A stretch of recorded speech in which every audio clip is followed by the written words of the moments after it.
My name is Arthur Jennings. Prior to the events I am about to recount, I considered myself a man of logic, a scholar of observable phenomena, and a firm believer in the rational.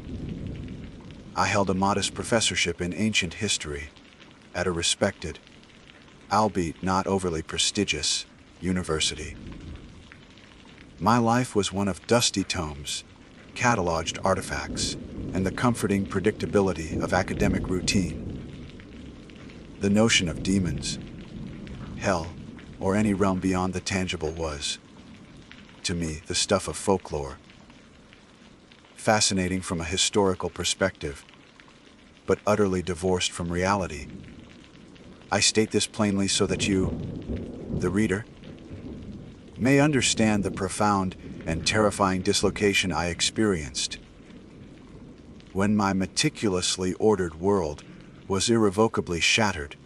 It began on a Tuesday, a day usually characterized by a late afternoon seminar on Mesopotamian deities, a subject I now view with a chillingly different perspective.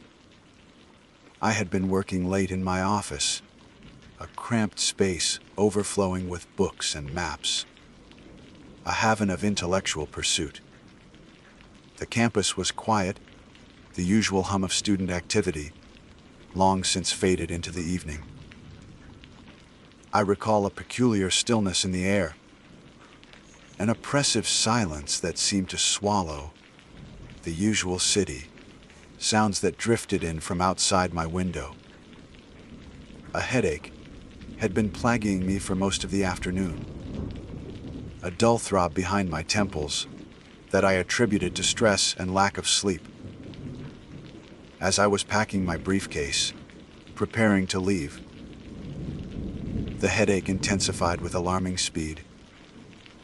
It wasn't a gradual worsening, it was a sudden, brutal spike of pain that buckled my knees and sent a wave of nausea through me. The room began to spin, the edges of my vision blurring. I remember reaching out to steady myself on my desk, my fingers knocking over a stack of research papers. The last thing I saw before consciousness deserted me was the faded cover of a book on Sumerian exorcism rituals, its title seeming to mock my impending fate. When I awoke, it was not the familiar surroundings of my office or a hospital bed, as one might logically expect. The air was the first thing that struck me, thick, acrid, and carrying a coppery tang that reminded me of old blood. It burned my nostrils and coated the back of my throat. My head was still throbbing, but a different kind of pain now, a heavy, disoriented ache. I was lying on a cold, unyielding surface, rough and uneven beneath my back. Slowly I forced my eyes open. The light was dim, a sickly, greenish-yellow luminescence that seemed to emanate from the very stones that formed the walls around me. I was in a cell, not a modern prison cell with steel bars, a porcelain toilet, but something ancient, something primal. The walls were constructed of massive, roughly hewn blocks of a dark, volcanic-looking rock, slick with moisture and emitting a faint, unsettling warmth. There were no windows, no visible source of the grotesque light.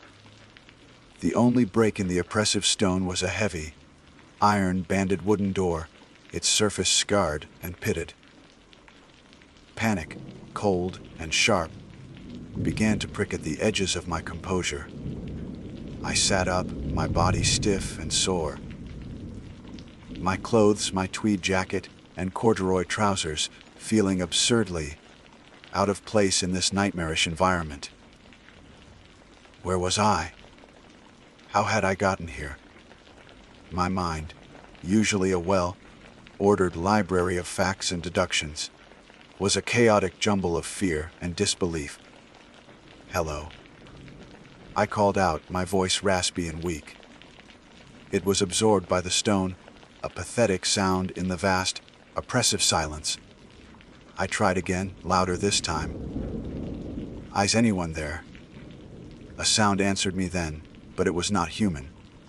It was a grating, scraping noise, like stone grinding against stone, accompanied by a low, guttural growl that seemed to vibrate through the floor. My heart hammered against my ribs. I scrambled backwards, pressing myself against the cold, damp wall, my eyes fixed on the door.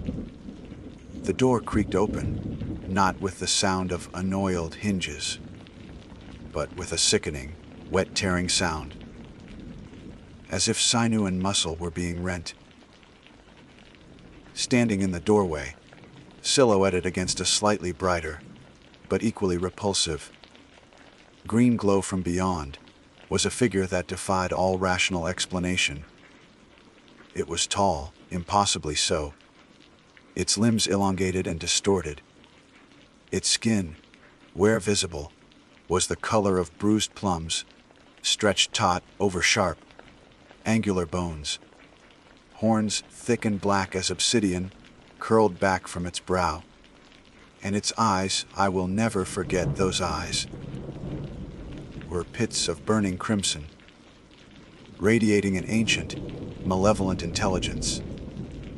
It wore what looked like crudely fashioned armor of blackened metal, and in one clawed hand, it gripped a whip, its lashes tipped with what looked like jagged barbs of bone. This was no man in a costume, no product of a deranged mind. This was a demon. The word, once a mere entry in my lexicon of mythology, now held a terrifying, visceral reality. The creature let out another growl, a sound that seemed to dredge up the very essence of despair, and gestured with its free hand, a clear command for me to exit the cell.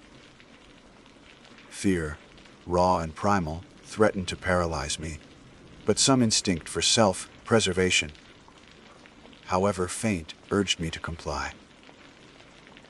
To resist, I knew with chilling certainty, would be to invite unimaginable pain. I rose on trembling legs, my gaze fixed on the monstrous being before me. As I stepped out of the cell, the corridor beyond was revealed. It was a vast, cavernous space, stretching into the gloom further than my eyes could discern. The same sickly green light illuminated one rows of identical cells, each with its heavy, dark door.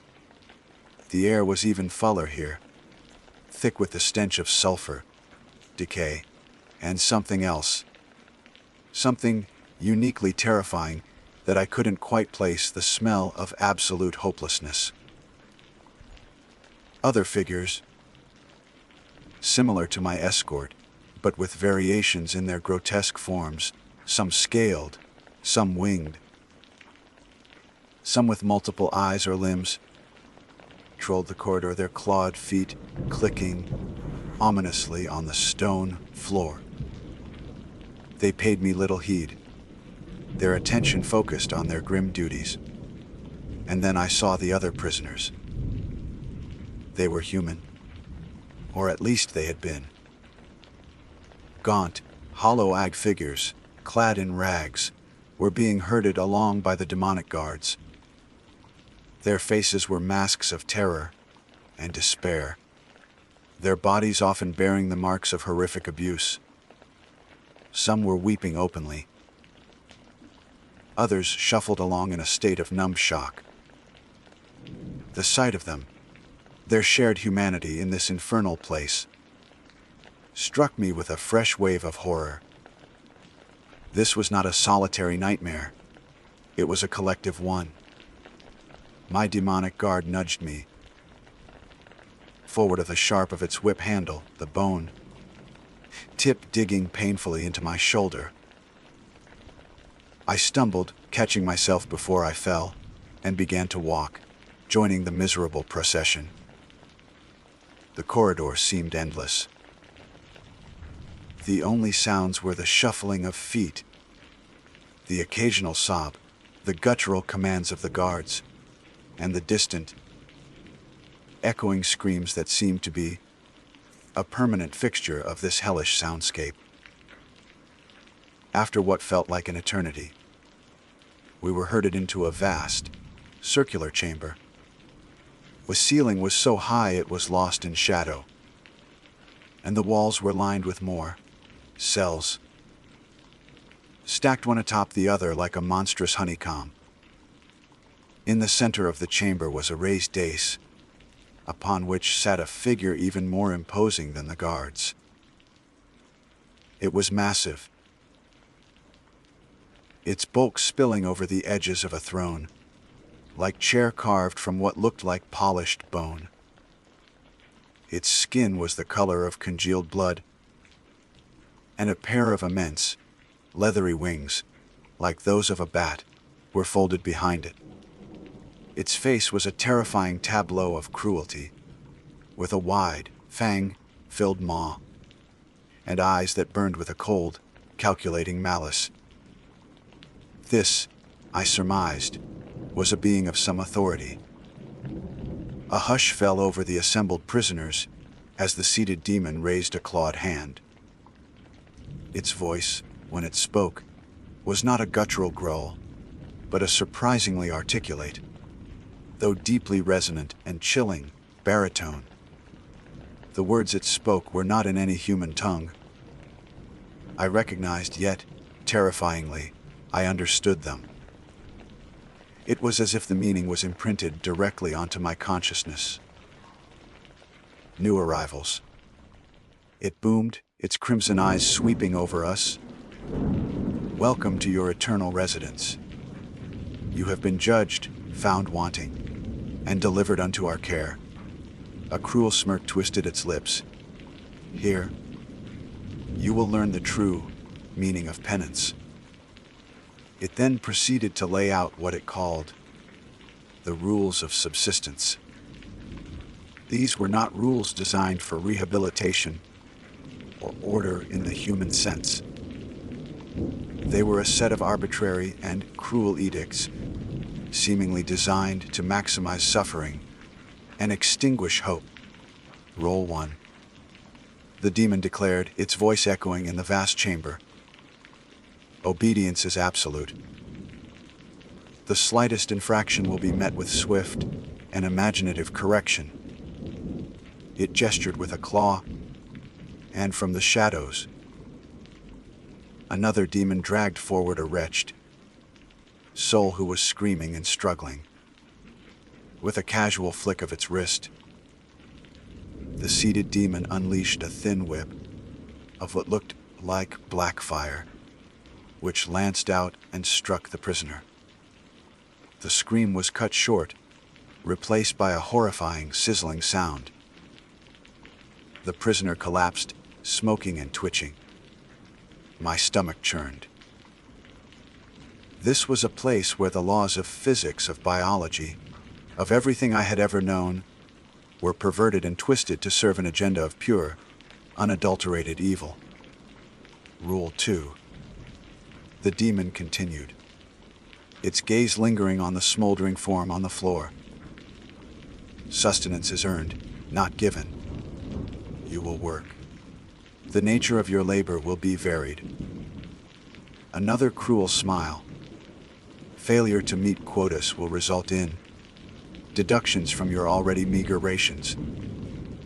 Rule 3. Hope is a contraband. Do not cling to it. It will only make your stay more uncomfortable. Rule 4. Communication between inmates is discouraged. Your only meaningful interactions will be with your overseers. Rule 5. The hierarchy is immutable. You are the lowest. We are your masters. Understand this, and your suffering, while guaranteed, may be predictable. There were more rules, each more draconian in soul crushing than the last. They spoke of forbidden zones, of specific times when movement was restricted, of the absolute authority of even the meanest of the demonic guards. It was a charter for a society built on pain and fear. As the litany of rules concluded, a wave of despair, so profound it was almost a physical force, washed over me. My academic mind, usually so adept at analysis and problem-solving, felt utterly useless. How could logic prevail against such beings, in such a place? This wasn't a puzzle to be solved, it was a sentence to be endured. The prisoners, myself included, were then roughly divided into groups and led away by different guards, presumably to our assigned work or holding areas.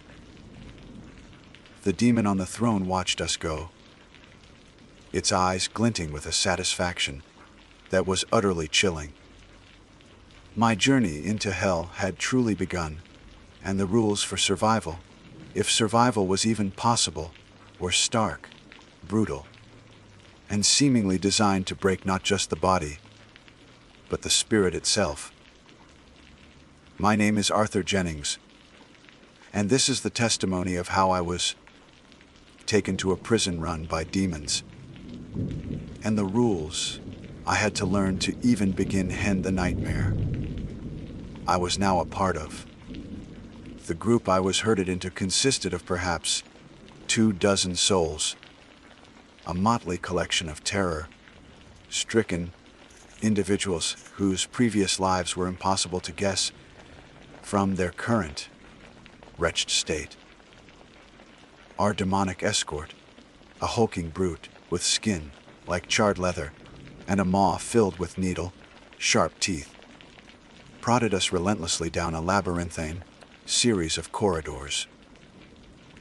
The sickly green luminescence persisted, casting long, dancing shadows that seemed to writhe with a life of their own. The air grew hotter, thicker, and the metallic tang of blood became more pronounced, mingled now with the unmistakable stench of burning flesh. We were led into a vast, cavernous chamber, even larger than the one where the rules had been proclaimed. The heat here was intense, emanating from a series of deep pits that glowed with an infernal red light scattered across the chamber floor. The purpose of these pits became horrifyingly clear as we drew closer. Suspended above each pit by thick, rusted chains were massive iron cauldrons bubbling with some viscous, dark liquid that emitted noxious fumes. The work, it seemed, involved these grotesque apparatuses. Our guard, whom I mentally began to refer to as Gringnash, due to the constant, rasping sound it made, gestured towards a pile of what looked like enormous, obsidian black bellows. "Stoke the fires," it growled, the words again imprinting themselves directly into my mind. The master requires his brew. The labor was as brutal as it was pointless, or so it seemed to my uninitiated eyes. We were to operate the bellows, pumping air into the glowing pits to keep the fires beneath the cauldrons at a roaring intensity. The bellows were incredibly heavy, designed for creatures of far greater strength than any human. Each downward thrust required the combined effort of 2 or 3 prisoners, our muscles screaming in protest, our hands quickly becoming raw and blistered. The heat was unbearable, searing our skin and lungs. Sweat poured from us, mingling with the grime and filth that coated the stone floor. The demonic overseers, several of them now patrolling the chamber, offered no respite. They moved among us like predatory animals, their crimson eyes missing nothing. Any sign of faltering, any hesitation, was met with a swift lash of their barbed whips. I saw a man beside me, his face pale and drawn, stumble from exhaustion.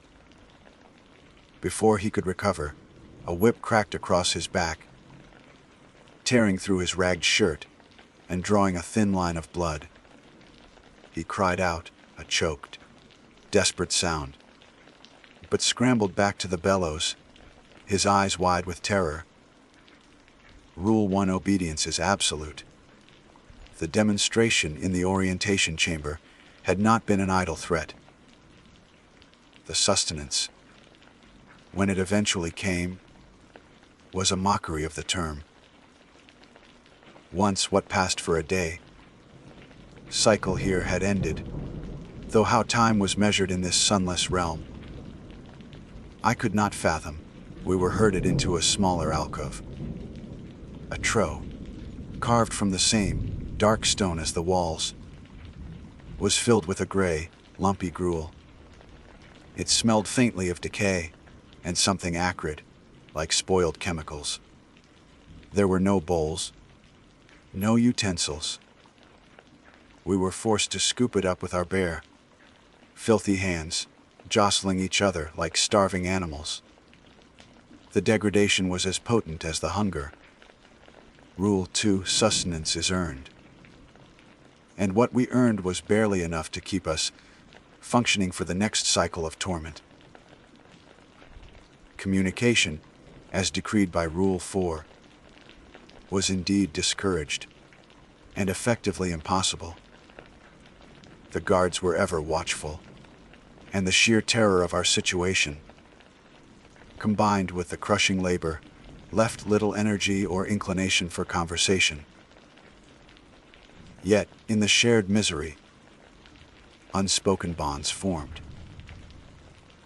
A fleeting glance of shared despair, a subtle shift to help another struggling with the bellows, a silent acknowledgement of another's pain.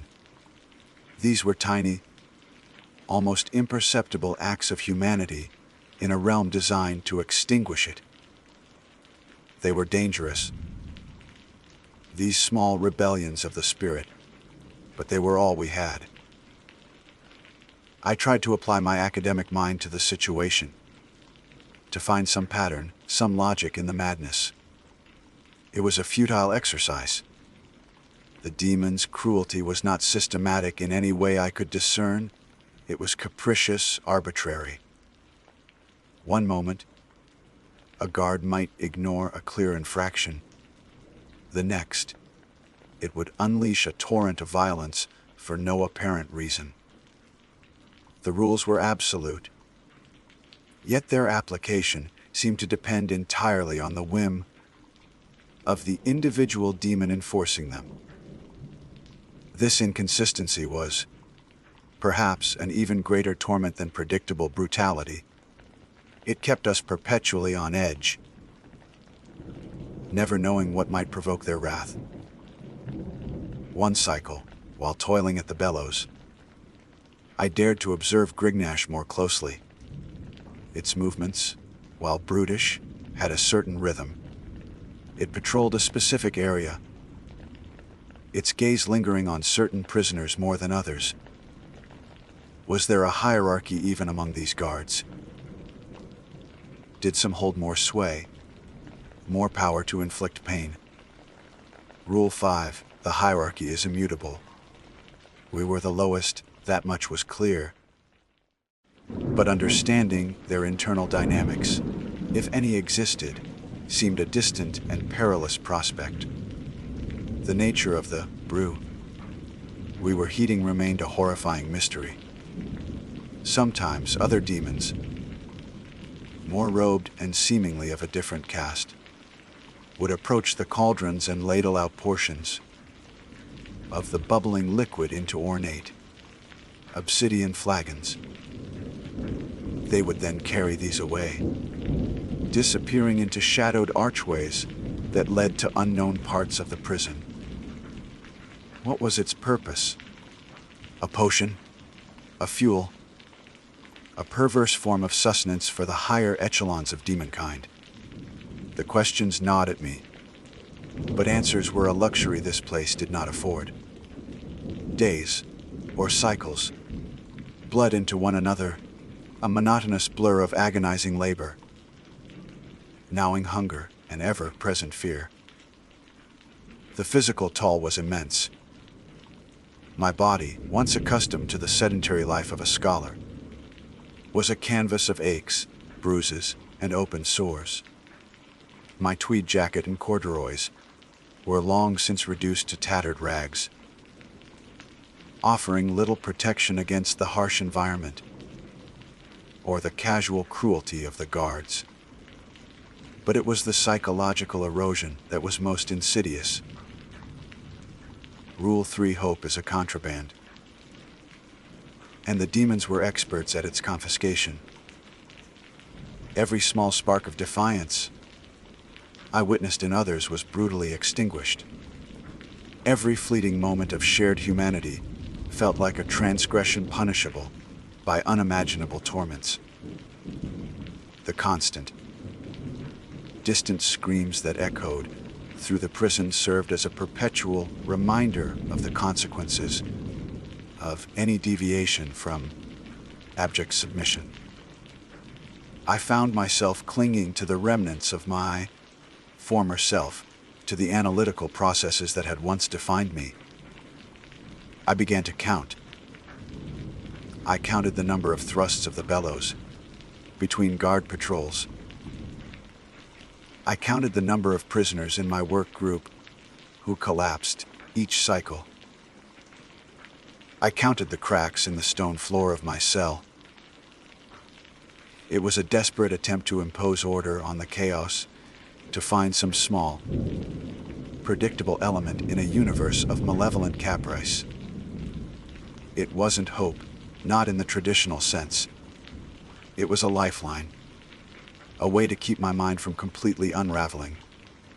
One cycle, during the brief period of rest, in our cramped sleeping quarters, a bare stone floor, shared with dozens of other broken souls, I noticed something. A faint scratching sound, rhythmic and deliberate, coming from the other side of the wall I was leaning against. It was almost imperceptible amidst the snores, whimpers, and occasional mad ramblings of the other prisoners. But it was there. Scratch, pause, scratch, scratch, pause. My heart, a dull, tired organ, gave a small, unexpected flutter. Was it another prisoner? Was it some creature indigenous to this hell? Or was it merely the settling of the ancient stones? Rule 4 forbade communication, and the risk of investigating was immense. Yet the sound, so out of place in the cacophony of despair, was a tiny anomaly, a deviation from the crushing norm. My logical mind, starved for stimulus, latched onto it. It was a puzzle, a minute variable in an equation of unending suffering. I didn't dare make a sound in response, not yet. The fear was too deeply ingrained. But as I lay there, listening to that faint, persistent scratching, a new, terrifying thought began to form, not of hope, but of a desperate, dangerous curiosity. What if, even in this meticulously crafted hell, there were whispers that the demons did not control? What if the rules, as absolute as they seemed, had cracks? The thought was perilous, a potential path to even greater suffering. But in a place designed to extinguish all thaw, beyond immediate survival, it was also the first truly independent idea I had entertained since my arrival.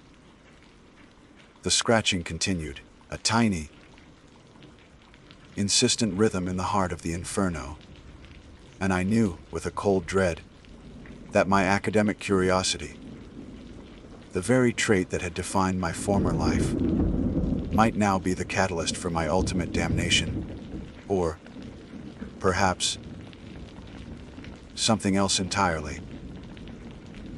The path ahead was shrouded in deeper darkness than I could have ever imagined. The decision to investigate the scratching sound was not one I made lightly. Every instinct, honed by cycles of terror and torment, screamed against it. Rule 4: communication between inmates is discouraged. The word discouraged was a demonic euphemism for punishable by methods that would make a vivisectionist blanch. Yet, the sound persisted, a tiny, rhythmic anomaly in the symphony of suffering, and my mind, starved for any semblance of intellectual engagement, fixated on it. It was a gamble, a potentially fatal one, but the alternative, an eternity of mindless labor and crushing despair, was a slow death of the soul. During the brief, chaotic period when we were herded back to our communal sleeping chamber, after a cycle of stoking the infernal cauldrons, I maneuvered myself to the same spot against the wall. The scratching began again, faint but unmistakable. Scratch, pause. Scratch, scratch, pause. My heart hammered a frantic rhythm against my ribs, a counterpoint to the mysterious sound. How to respond? A direct sound, a tap, a whisper, was too risky. The demonic guards, like Gringnash, possessed preternaturally sharp senses. I needed something subtle, something that could be dismissed as accidental if observed. My eyes scanned the grimy stone floor. Amongst the filth and debris, I spotted a small, loose pebble, no bigger than my thumbnail. Waiting for a moment when the nearest guard seemed distracted, its multifaceted eyes scanning a different section of the crowded chamber, I subtly shifted my position. With infinite care, I nudged the pebble with the toe of my ragged boot, causing it to scrape lightly against the wall, mimicking the sound I had heard. One scrape, I held my breath. A pause from the other side, longer than usual.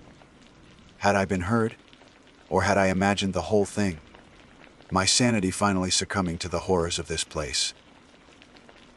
Then it came: scratch, scratch. Two distinct sounds. A wave of something akin to exhilaration, quickly tempered by icy fear, washed over me. It was a response. Deliberate. Someone was there. Someone was communicating. Over the next few cycles, this clandestine, perilous dialogue continued. A pattern emerged. One scratch from my side, two in response. Two from me, one in return. It was a rudimentary code, a binary system born of desperation. We couldn't convey complex ideas, but we could confirm presence, acknowledge awareness. It was a lifeline, thinner than a spider's silk, but a lifeline nonetheless in an ocean of hopelessness. The identity of my unseen correspondent remained a mystery. Were they an old prisoner? Someone who had learned the subtle arts of survival in this hell? Or someone new, as terrified and disoriented as I was? The questions burned in my mind, but I dared not escalate our communication beyond the simple scratches. The work at the cauldrons continued, each cycle more grueling than the last. The brew remained an enigma, its acrid fumes a constant assault on our lungs. I observed the robed demons who collected it, their movements precise and ritualistic. They never spoke, their faces hidden in the deep cowls of their robes. They seemed different from the brutish guards, possessing an aura of cold, intellectual malevolence rather than raw physical threat. Rule 5.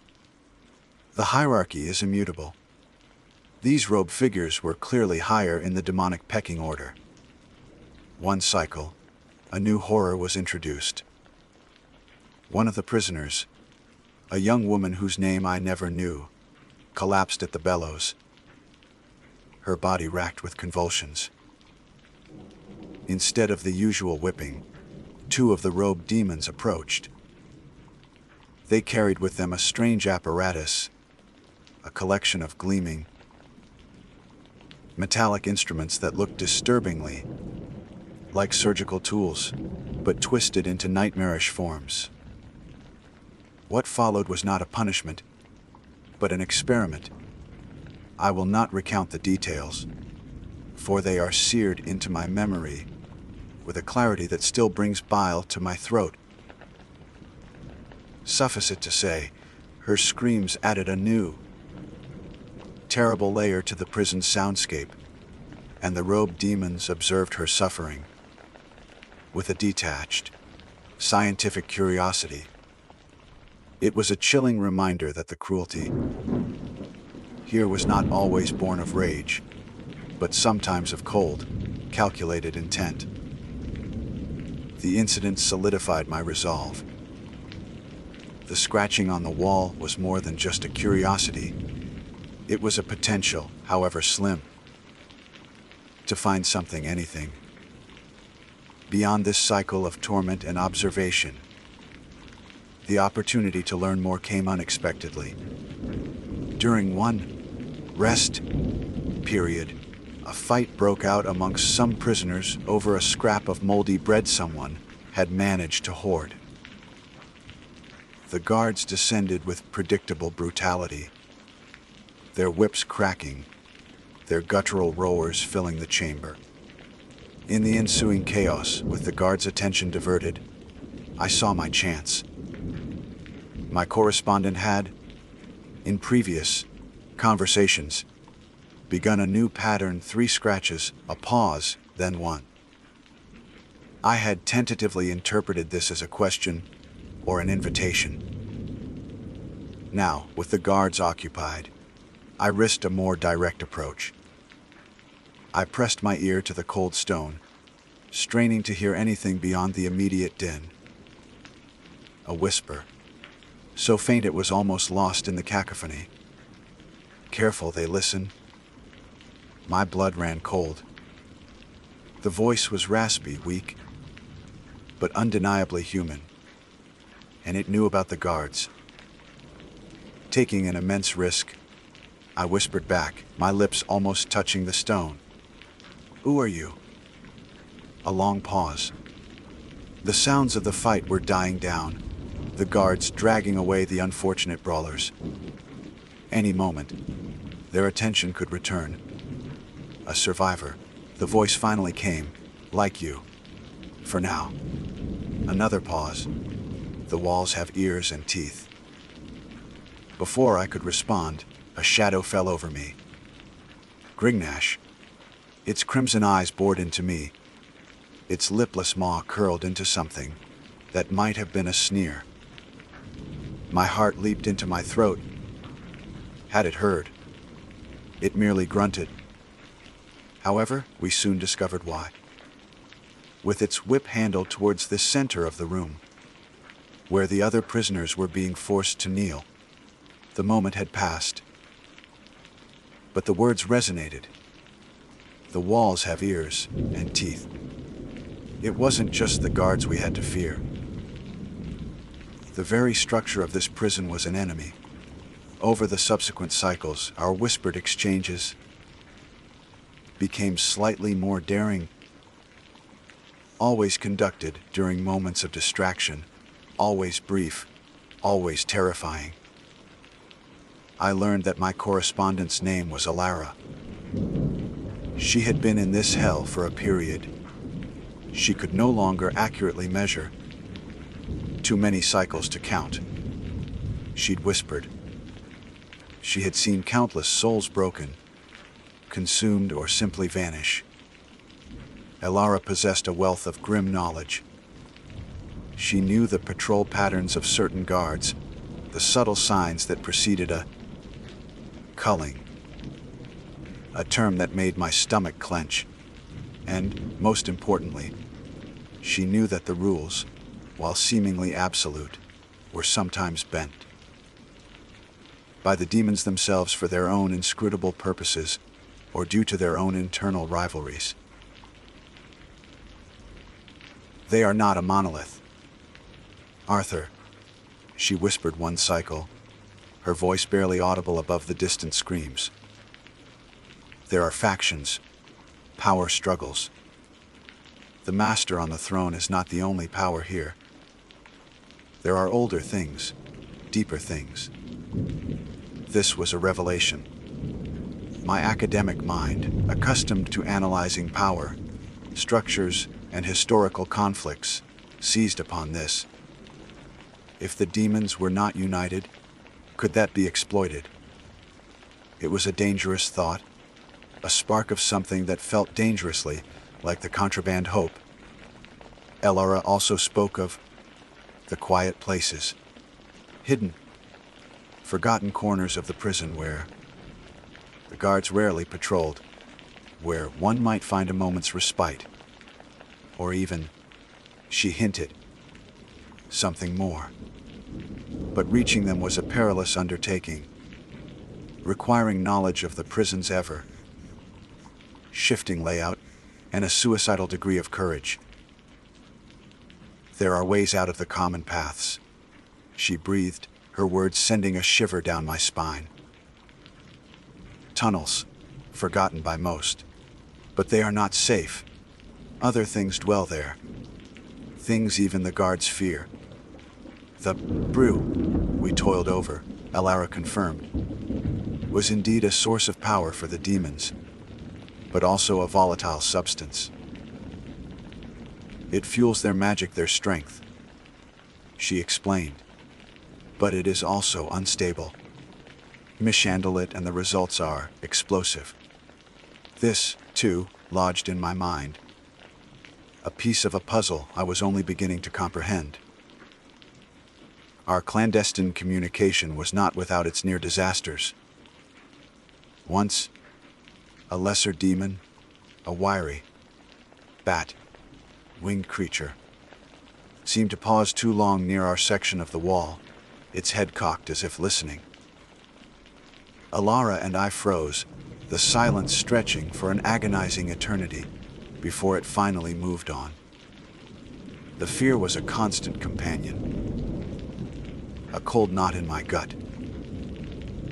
As I pieced together Elara's fragmented whispers, a terrifying, desperate idea began to form in my mind. It was an insane gamble, a plan so audacious that its failure would undoubtedly result in a fate worse than anything I had yet experienced. But the alternative was to remain a cog in this infernal machine, stoking the fires of my own damnation until my body or mind finally gave out.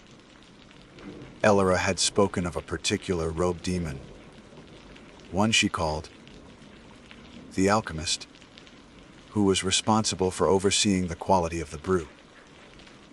This alchemist was said to be meticulous, almost obsessive, and possessed a private chamber near the great cauldron hall, a place rumored to contain notes, perhaps even formulas related to the brew. If I could reach that chamber, if I could find something, anything, that could be used. The thought was incomplete, a wild, untamed seed of rebellion, but it was there. The path ahead was no longer just about enduring the rules. It was about understanding them, twisting them, and perhaps, just perhaps, finding a way to break them, even if it meant walking directly into the jaws of a deeper, more terrifying darkness. The scratching on the wall had opened a door, not to escape, but to a new, more perilous level of the game. And I, Arthur Jennings, the scholar of ancient history, was about to embark on the most dangerous research project of my life, with my sanity and my very soul as the stakes. The next cycle, I decided I would ask Elara about the alchemist's chamber. The quiet rhythm of the prison continued, but for me, something had irrevocably shifted. The path of mere survival was no longer enough.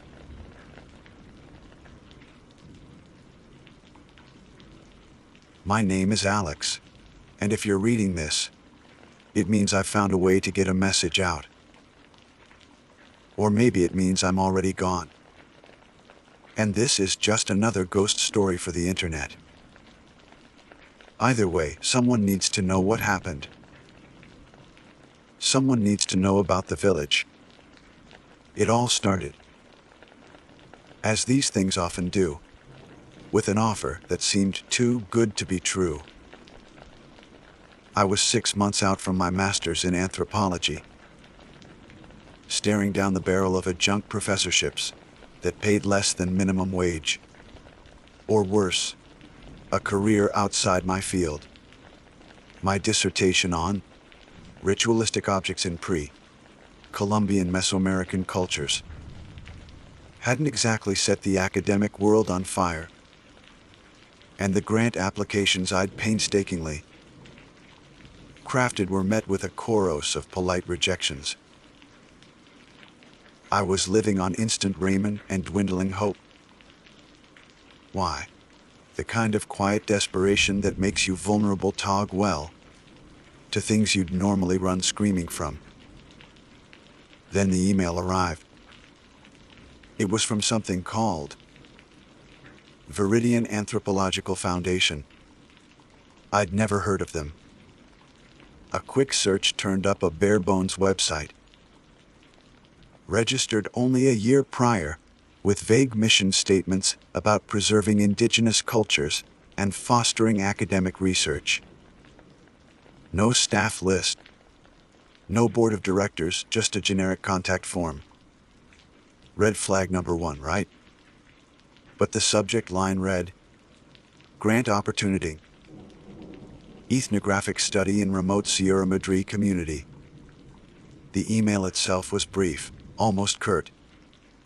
It outlined a remarkably generous stipend, more money than I'd seen in one place in my entire life, to conduct a 6-month immersive study on unique societal structures and traditional belief systems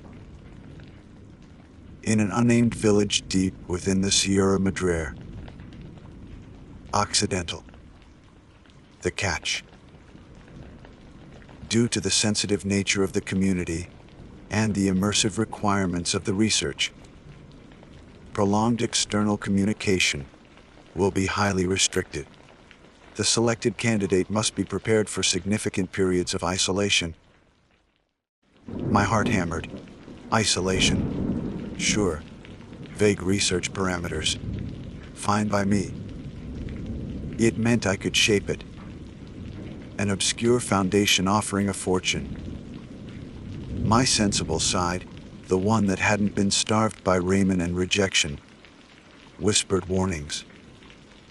But the other side, the one that saw a lifeline, a chance to finally do meaningful work, to pay off my student loans, to simply eat properly, shouted much louder. The desperation, I see now, was a tool they used, or perhaps one I willingly handed them. I told myself this was it, the break I'd been waiting for. The unique societal structures part was intriguing enough to satisfy my academic curiosity, and the money was enough to silence most of my doubts. I replied within the hour, my CV attached, my fingers trembling slightly as I hit send. The journey was a descent, both literally and metaphorically.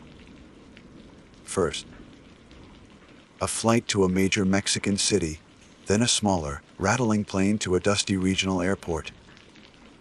From there, a long, sweltering bus ride took me to a town that felt like the last outpost of civilization, a place where the pavement ended and the wilderness began.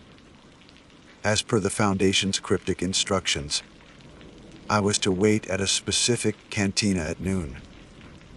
He was there, exactly as described, an older man, weathered and lean, with eyes that seemed to absorb light without reflecting it. His name, he grunted, was Miguel.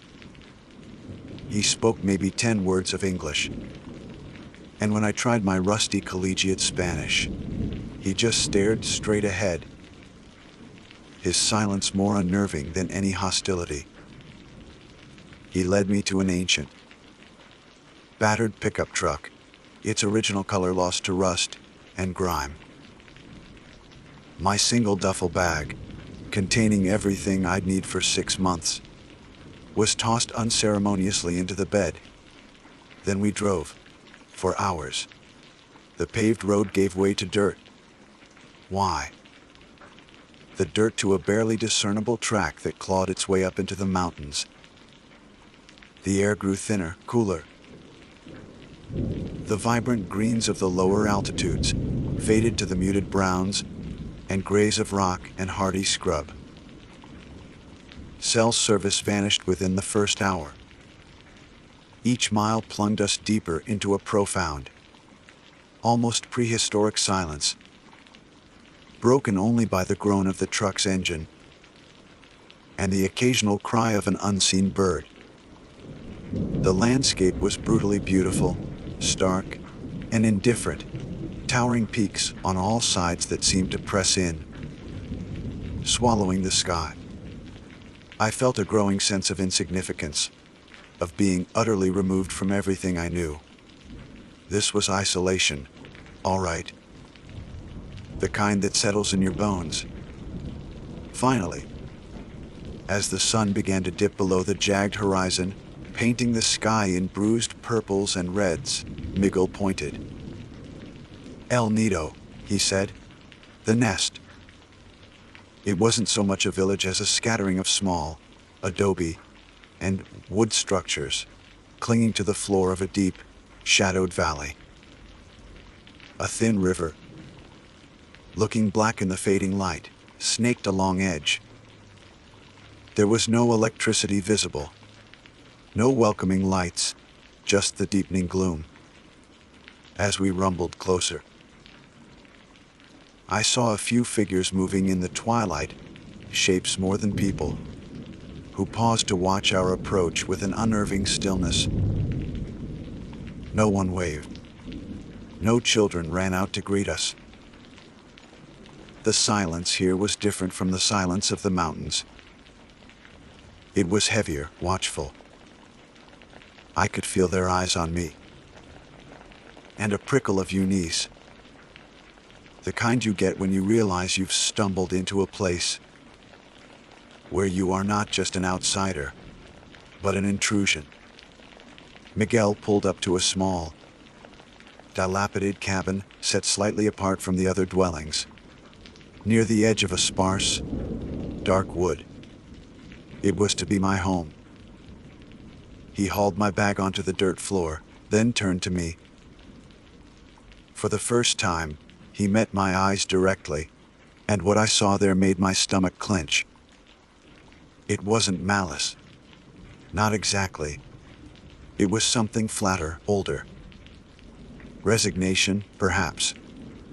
He reached into his worn vest and pulled out a folded piece of yellowed paper, creased and softened with age. He pressed it into my hand. His voice, when he spoke, was low and gravelly, his English heavily accented.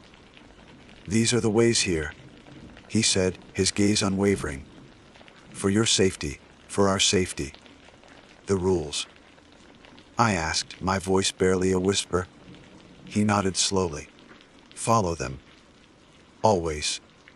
He offered no further explanation, no welcome, no advice. He simply turned and walked away,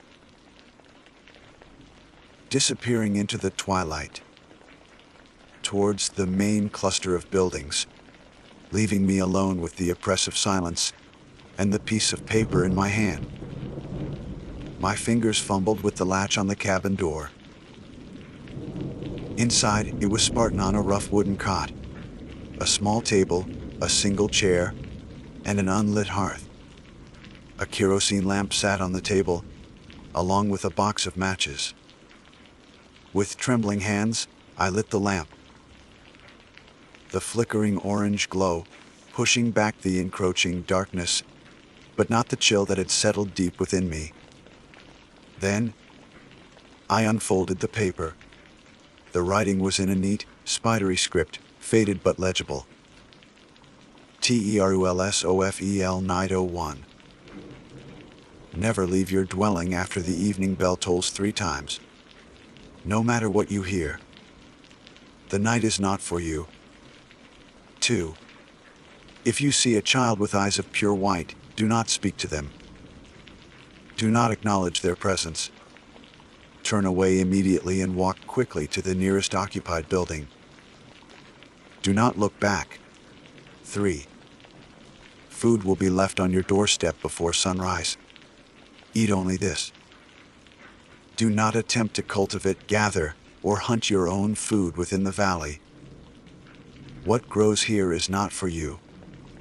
4. The river that borders the valley flows south. Its waters are sacred and forbidden.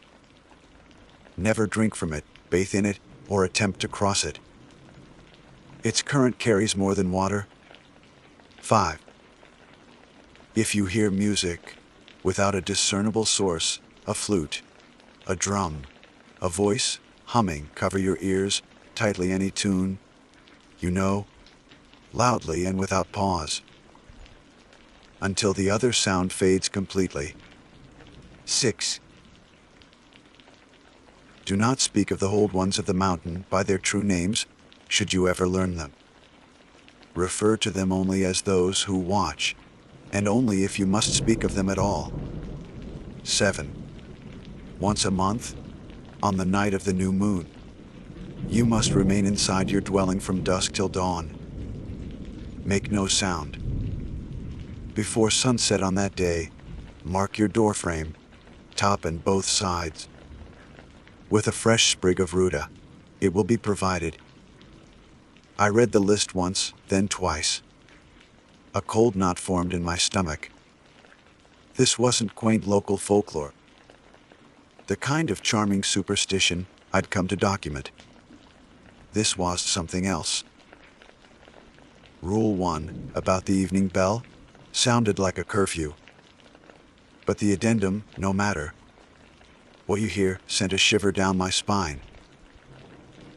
The white-eyed child in Rule 2. Straight out of a horror movie. The restrictions on food and water felt controlling, sinister. And those who watch.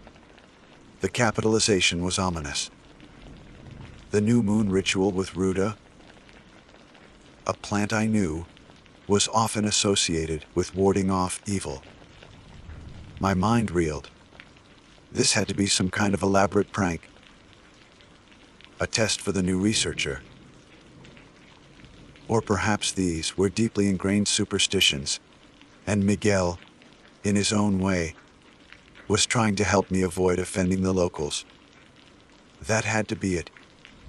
Part of the unique societal structures. I was here to study, right? I tried to laugh it off, a shaky, why? Unconvincing sound in the stillness of the cabin. But the weight of Miguel's gaze, the oppressive atmosphere of the valley, the journey that had stripped away every layer of my familiar world. It all conspired to plant a seed of genuine fear. The Viridian Anthropological Foundation and their vague research proposal suddenly felt a lot less like an academic opportunity and a lot more like a lure. Why? What had I walked into? The stipend, the isolation, the lack of information, it all clicked into a more disturbing pattern now. My earlier desperation, my willingness to overlook the warning signs, now felt like a fatal flaw. Outside, the darkness was absolute. The silence pressed in, thick and suffocating. I looked at the list again, the handwritten words seeming to pulse in the lamplight. My academic detachment was rapidly crumbling, replaced by a primal unease. The first night in El Nido was beginning, and I had a feeling that sleep would not come easily. The first rule, we soon discovered why. About the evening bell, I wondered when it would toll, and more importantly, what I might hear when it did. The first few days in El Nido passed in a blur of wary observation and mounting anxiety. I tried to establish a routine, clinging to the familiar structure of an academic fieldwork day, but the village and its rules resisted any attempt at normalization. My anthropological training urged me to be objective, to document, to understand. But the primal fear that had taken root that first night was a tenacious weed, choking out logic. True to Rule 3, a small, covered basket appeared on my doorstep before dawn each morning. It usually contained a couple of thick corn tortillas, a portion of beans or a stew with unidentifiable but not unpleasant meat, and occasionally a piece of fruit I didn't recognize. It was bland, sustenance-level food, but there was an unnerving precision to its delivery. I never saw who left it. I'd wake, and it would simply be there, as if materialized from the morning mist that often clung to the valley floor. The rule stated, "What grows here is not for you." I'd look out at the sparse vegetation, the dark, budding trees at the edge of the woods near my cabin, and wonder what forbidden bounty they held. The thought of supplementing my diet, even with a few wild berries, was quickly quashed by a cold dread. These rules weren't suggestions. The villagers were elusive.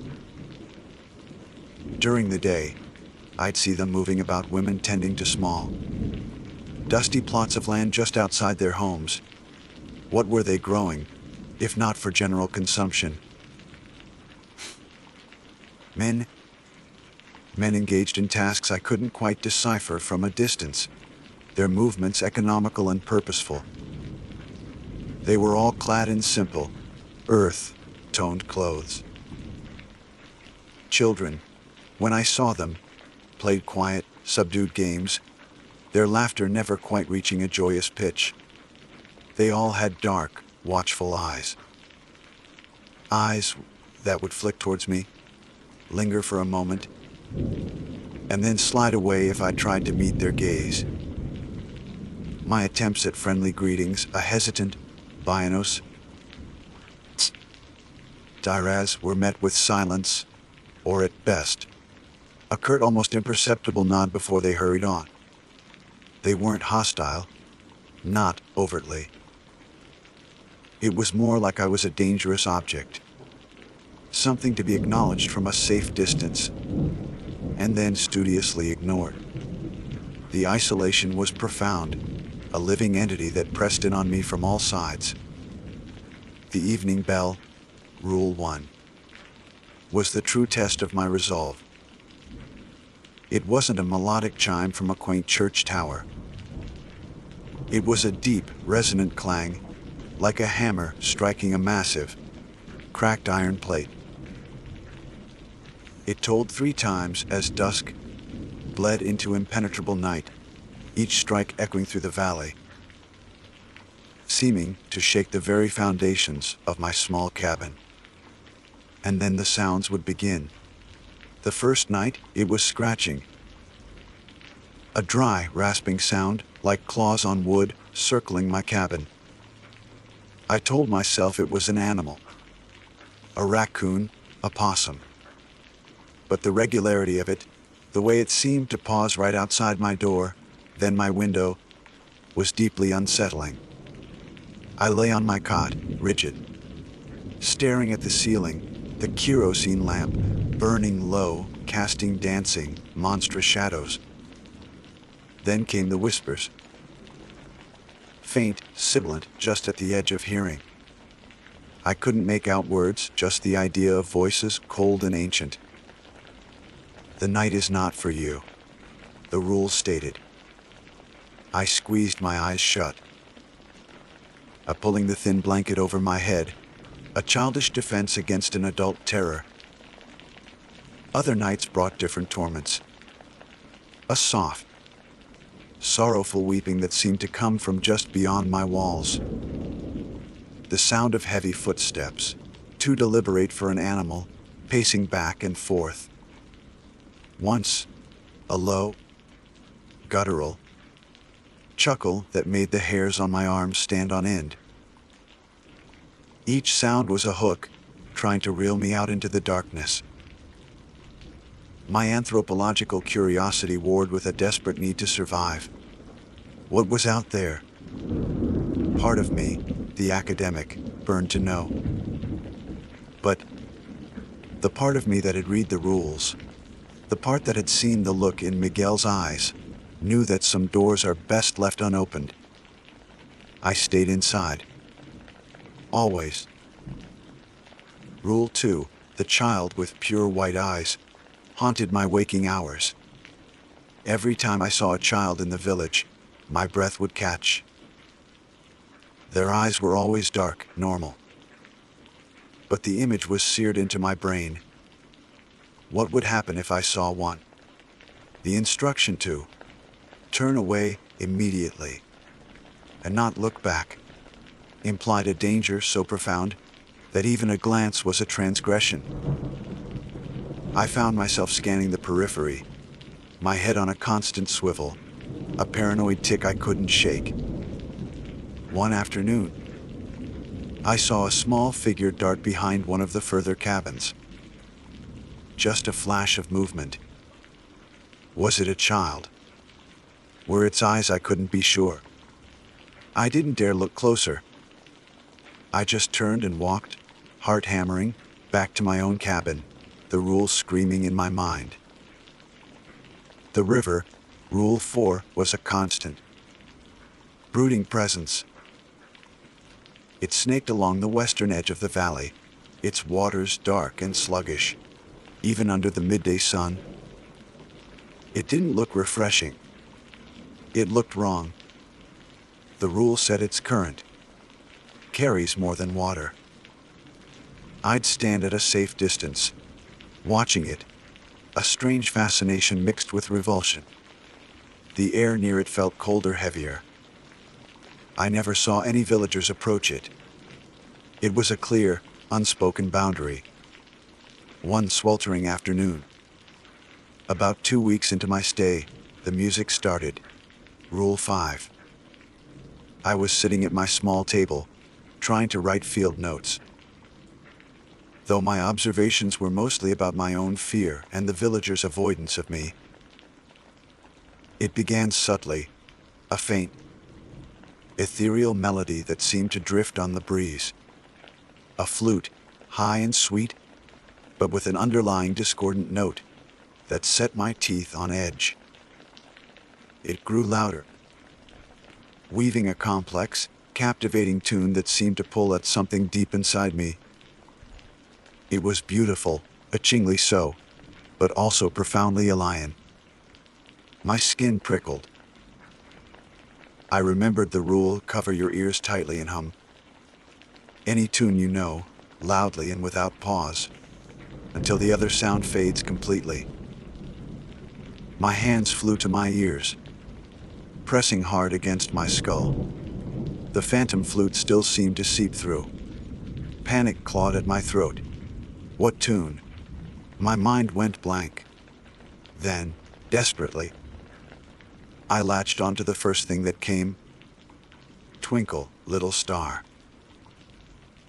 I started humming, then singing, my voice cracking, loud and off-key. Why? A ridiculous nursery rhyme against the insidious beauty of the unseen flute. The villagers, if they heard me, must have thought I'd finally lost my mind. I sang it over and over, louder and louder, tears of fear and frustration stinging my eyes. The flute music seemed to swirl around my clumsy defense, trying to find a way in. It felt like an eternity, but gradually, agonizingly, the alien melody began to recede, drowned out by my desperate, discordant serenade. When it was finally gone, I collapsed onto my cot, shaking, my throat raw. The silence that returned was heavy, judgmental. I tried to glean information, subtly. During one of Miguel's infrequent visits, he'd appear silently every few days to check if I was still alive. I presumed. His face an unreadable mask, I ventured a carefully worded question about the Old Ones of the Mountain. Rule 6. I referred to them as those who watch, as instructed. Miguel, I began, trying to keep my voice casual. These at Oog, those who watch. Are they spirits of this place? Ancestors? His reaction was immediate and chilling. His already dark eyes seemed to narrow into slits. He didn't speak. He simply raised a single, calloused finger to his lips, then shook his head slowly. A look of profound, almost terrified warning on his face. He then turned and left without another word, the unspoken message clear. Do not ask. Do not speak of them. The air in the cabin felt colder after he left. My academic pursuit of knowledge felt like a dangerous folly here. The days bled into weeks. The isolation was a corrosive acid, eating away at my sanity. I talked to myself, paced the confines of my cabin, reread the same few books I'd brought till the pages were soft and worn. My field notes were becoming less about ethnographic observation and more like a desperate journal of fear. The Viridian anthropological foundation felt like a distant, malevolent dream. Were they even real? Or was this some elaborate, cruel experiment? As the first month drew to a close, a new anxiety began to build: the approaching new moon and Rule 7. Once a month, on the night of the new moon, you must remain inside your dwelling from dusk until dawn. Make no sound. Before sunset on that day, mark your doorframe, top and both sides, with a fresh sprig of ruta. It will be provided. The day before the new moon, a small, withered woman I hadn't seen before, her face a roadmap of wrinkles, appeared at my door. She didn't speak, didn't even look at me. She simply held out a small bundle of freshly cut ruta rue. The sharp, medicinal scent of the herb filled the air. Her hand trembled slightly as she offered it. I took it, my own hand unsteady. Gracious, I whispered. She just nodded, her eyes fixed on some point beyond me, and then shuffled away. The sprigs felt cool and slightly oily in my hand. As sunset approached, casting long, distorted shadows across the valley, I carefully followed the instructions, tucking the ruta into the top of my door frame and along each side. The act felt ancient, ritualistic, a desperate plea to unseen forces. What was this meant to ward off? And what would happen if it failed? Or if I made a sound? The sun dipped below the jagged peaks, and a darkness deeper than any I had yet experienced in El Nido began to settle. The usual night sounds, the wind, the distant cry of some animal were absent. A profound, unnatural stillness descended upon the valley. It was the kind of silence that screams. I extinguished my lamp, plunging the cabin into absolute blackness. I sat on my cot, every muscle tensed, straining my ears, my heart pounding a frantic rhythm against my ribs. The scent of the ruta was sharp, almost overpowering in the enclosed space. Hours passed, or maybe it was minutes. Time had lost all meaning. The silence stretched, taut and unbearable. And then I heard it, not outside, inside. A soft, almost inaudible sigh, seeming to emanate from the darkest corner of the cabin. My blood ran cold. I wasn't alone. The sigh hung in the absolute darkness of the cabin, a delicate sound that carried an impossible weight of presence. My breath hitched. Rule 7, make no sound. I clamped my hand over my mouth, stifling a gasp, my heart trying to batter its way out of my chest. The ruta, its sharp scent so potent moments before, now seemed like a flimsy, useless ward. Another sigh, closer this time, accompanied by a faint, dry rustle, like old leaves skittering across a stone floor. It was in the room with me. Whatever it was. I squeezed my eyes shut, as if not seeing would make me invisible. A cold spot drifted through the cabin. Why? Brushing past my arm, raising gooseflesh despite the humid night. I could smell damp earth, a loamy, grave-like odor that filled my nostrils and made me want to retch. But I held it in, every muscle screaming, with the effort of remaining still, silent. Minutes stretched into an eternity. The presence lingered, a silent, suffocating weight in the small space. I felt a light pressure on the edge of the cot, as if something was considering sitting beside me. My entire body went rigid. I focused on the feel of the rough blanket under my hands, the pounding in my ears, anything to anchor me. Then, as slowly as it had manifested, the coldness receded. The smell of earth faded. The silence returned. But it was a different silence now, an empty, waiting silence.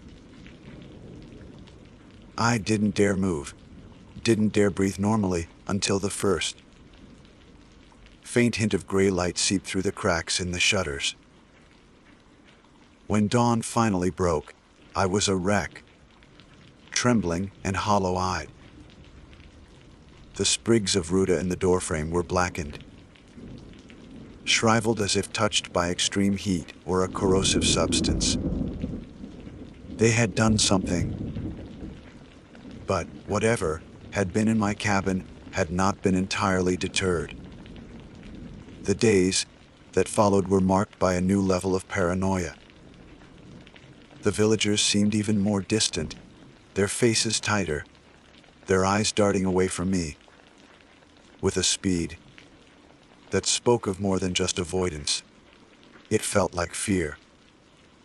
Was it fear of me, or fear for me, because of what had happened on the new moon? Miguel stopped his infrequent visits altogether. The basket of food still appeared, but sometimes it seemed less. A single tortilla instead of two, a thinner portion of beans. Was I being punished? Or was the village itself faltering? My academic mission was a forgotten ghost. Survival was the only imperative. I started rationing my food, a gnawing hunger becoming a constant companion to my fear. Discovered why. The thought of Rule 3, do not attempt to cultivate, gather, or hunt your own food within the valley. What grows here is not for you, became a perverse obsession. I'd stare at the dark, gnarled trees at the edge of the woods, at the strange, pale fungi that sometimes sprouted overnight near my cabin after a rain. What was it about the valley's bounty that made it forbidden?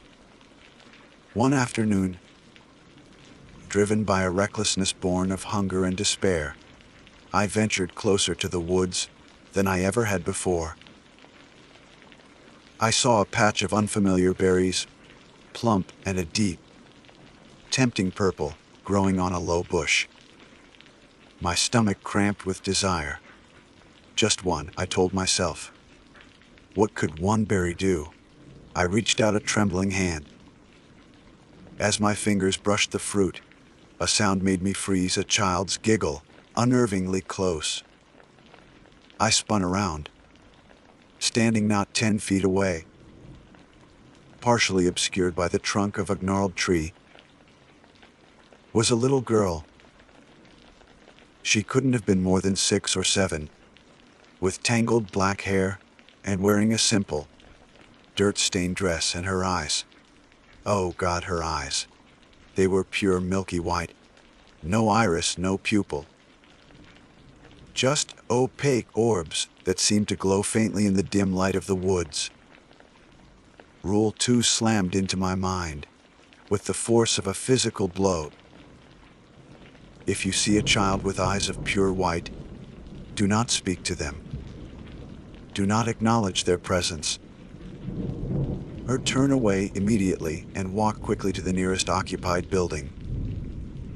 Do not look back. She giggled again, a sound that was both innocent and deeply, horribly wrong. She took a small step towards me. My heart leaped into my throat. I couldn't breathe. Every instinct screamed at me to run, but the rule was specific. Turn away, Walkley. I forced my legs to move, turning my back on the wide-eyed child, on the forbidden fruit. My pace was anything but quick at first, each step a monumental effort of will. I could feel her gaze on my back, cold and knowing. I didn't dare look back. I walked, faster now, towards the nearest cluster of village huts. The image of those luminous, white eyes burned into my retinas. I reached the edge of the village clearing, my breath coming in ragged gasps. When I finally risked a glance over my shoulder, the woods were empty. The child was gone. The berries remained, glistening innocently. That night, the sounds outside my cabin were worse than ever. Not just scratching or whispers, but a furious, violent thrashing in the undergrowth, accompanied by low, guttural snarls that didn't belong to any animal I knew. It felt like a direct response to my near transgression, to my encounter with the white-eyed child. The night was definitely not for me, and it seemed to know I had been tested. The river vent Rule 14 became my next focus of morbid curiosity. Its current carries more than water. I'd seen villagers give it a wide berth, their faces grim. One day I saw why. From a distance, hidden behind a rocky outcrop, I saw a group of men from the village, Miguel among them, dragging something heavy towards the riverbank. It was a large, crudely made wooden crate, sealed shut. They handled it with a mixture of reverence and fear. With immense effort, they pushed it into the dark, sluggish water. It didn't float for long. It seemed to be pulled under by an unseen force, sinking rapidly into the black depths. No bubbles, no disturbance on the surface. It was just gone. What was in the crate? An offering. A disposal. The implications were horrifying. What did this valley demand, and what did the river take? My attempts to understand the unique societal structures of El Nido had devolved into a desperate bid to decipher the mechanics of a nightmare. Those who watch. Rule 6 were no longer an abstract concept. I felt their presence in the unnatural stillness of the new moon, in the fury of the night sounds, in the dead-eyed resignation of the villagers. They were the unseen puppeteers, and we were all dancing to their silent, terrifying tune. The end, when it began, was insidious. My food rations dwindled further. The basket one morning contained only a single, dry tortilla and a cup of murky water. Not river water, I prayed, but it tasted of earth and despair. My strength was failing. My journal entries, which I'm scribbling this into now, with a shaking hand, and the last of my lamp oil, became more frantic, less coherent. I realized the Viridian Anthropological Foundation wasn't going to check on me. There would be no extraction. My generous stipend was blood money, payment for my soul. This research was a one-way trip. I was either an offering or perhaps a candidate for what I dreaded to imagine. A few days ago, Miguel appeared at my door. He looked older, more stooped, his eyes holding a deep, wary sorrow. He didn't speak. He simply handed me another piece of folded, yellowed paper. My heart sank. More rules, an addendum to my slow execution. I unfolded it. It wasn't a list. It was a crude drawing. A stick figure me, standing before a dark opening in the mountainside. A cave I hadn't noticed before, high up on the valley wall. And above the cave, drawn with a shaky hand, were multiple staring eyes. Below it, a single word: soon. Those who watch. They were waiting. Or perhaps they were summoning. I don't know how much time I have left. The food has stopped coming altogether. The nights are filled with a cacophony of horrors that seem to be drawing closer, testing the very walls of this cabin. The evening bell still tolls, but it sounds like a death knell now. I found an old, almost depleted satellite phone in the bottom of my duffel bag, a relic from a previous, more optimistic research trip that I'd forgotten I even packed. The battery is almost dead. I don't know if this message will even get through, if there's enough power to transmit these words, these warnings. But I have to try. Don't look for the Viridian Anthropological Foundation. Don't try to find El Nido. It exists in a place where the maps are wrong, where the mountains keep their secrets. The rules are real. They are the only thing between you and them. The sun is setting. I can hear a sound. Different this time. It's not the flute, not the drum. It's a low, resonant hum coming from the direction of the mountains, from the cave in the drawing. It's pulling at me, a gentle but irresistible summons. The last of the lamp oil is guttering. I think they want me to come out. Rule 1 says the night is not for me. But what if the day isn't anymore either? What if I am what grows here now? The humming is getting louder. I have to go. Maybe I'll see what the river carries.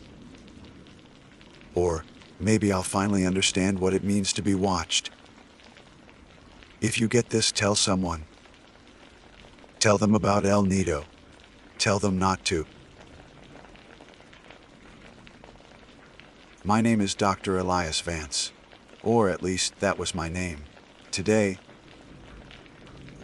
it feels more like an epitaph for a man who ceased to exist. the moment he stepped through the looking glass. Before my life was cleaved in two, I was a senior research fellow in quantum dynamics, attached to a DARPA-funded initiative so classified that its very existence was a myth, even within the intelligence community. We were called the Odysseus Project. Our mandate was not to build better weapons or faster jets. Our mandate was to break the laws of physics. Specifically, we were tasked with achieving stable, traversable wormholes. Interdimensional travel. The kind of thing you read about in pulp sci-fi novels or see in blockbuster movies. Only we were doing it for real, buried 500 feet beneath the barren expanse of the Nevada desert. For 12 years, we toiled in a sterile, windowless labyrinth of humming supercomputers and exotic matter synthesizers. We were a collection of the brightest, most eccentric minds on the planet, all chasing the same ghost in the machine. Most of my colleagues saw it as a purely academic pursuit, a monumental challenge to be solved. They dreamt of Nobel Prizes and rewriting textbooks. I saw something else. I saw a doorway. And like any doorway, I knew it could be opened from either side. This thought was a quiet, persistent hum in the back of my mind, a sliver of professional paranoia that I never dared voice in our progress meetings. Then, 6 months ago, we succeeded. We called it the threshold. It wasn't a shimmering portal of light like in the movies. It was a perfect sphere of absolute blackness, 20 feet in diameter, that floated silently in the center of the containment chamber. It absorbed all light, all sound. It was a hole punched directly into the fabric of space-time.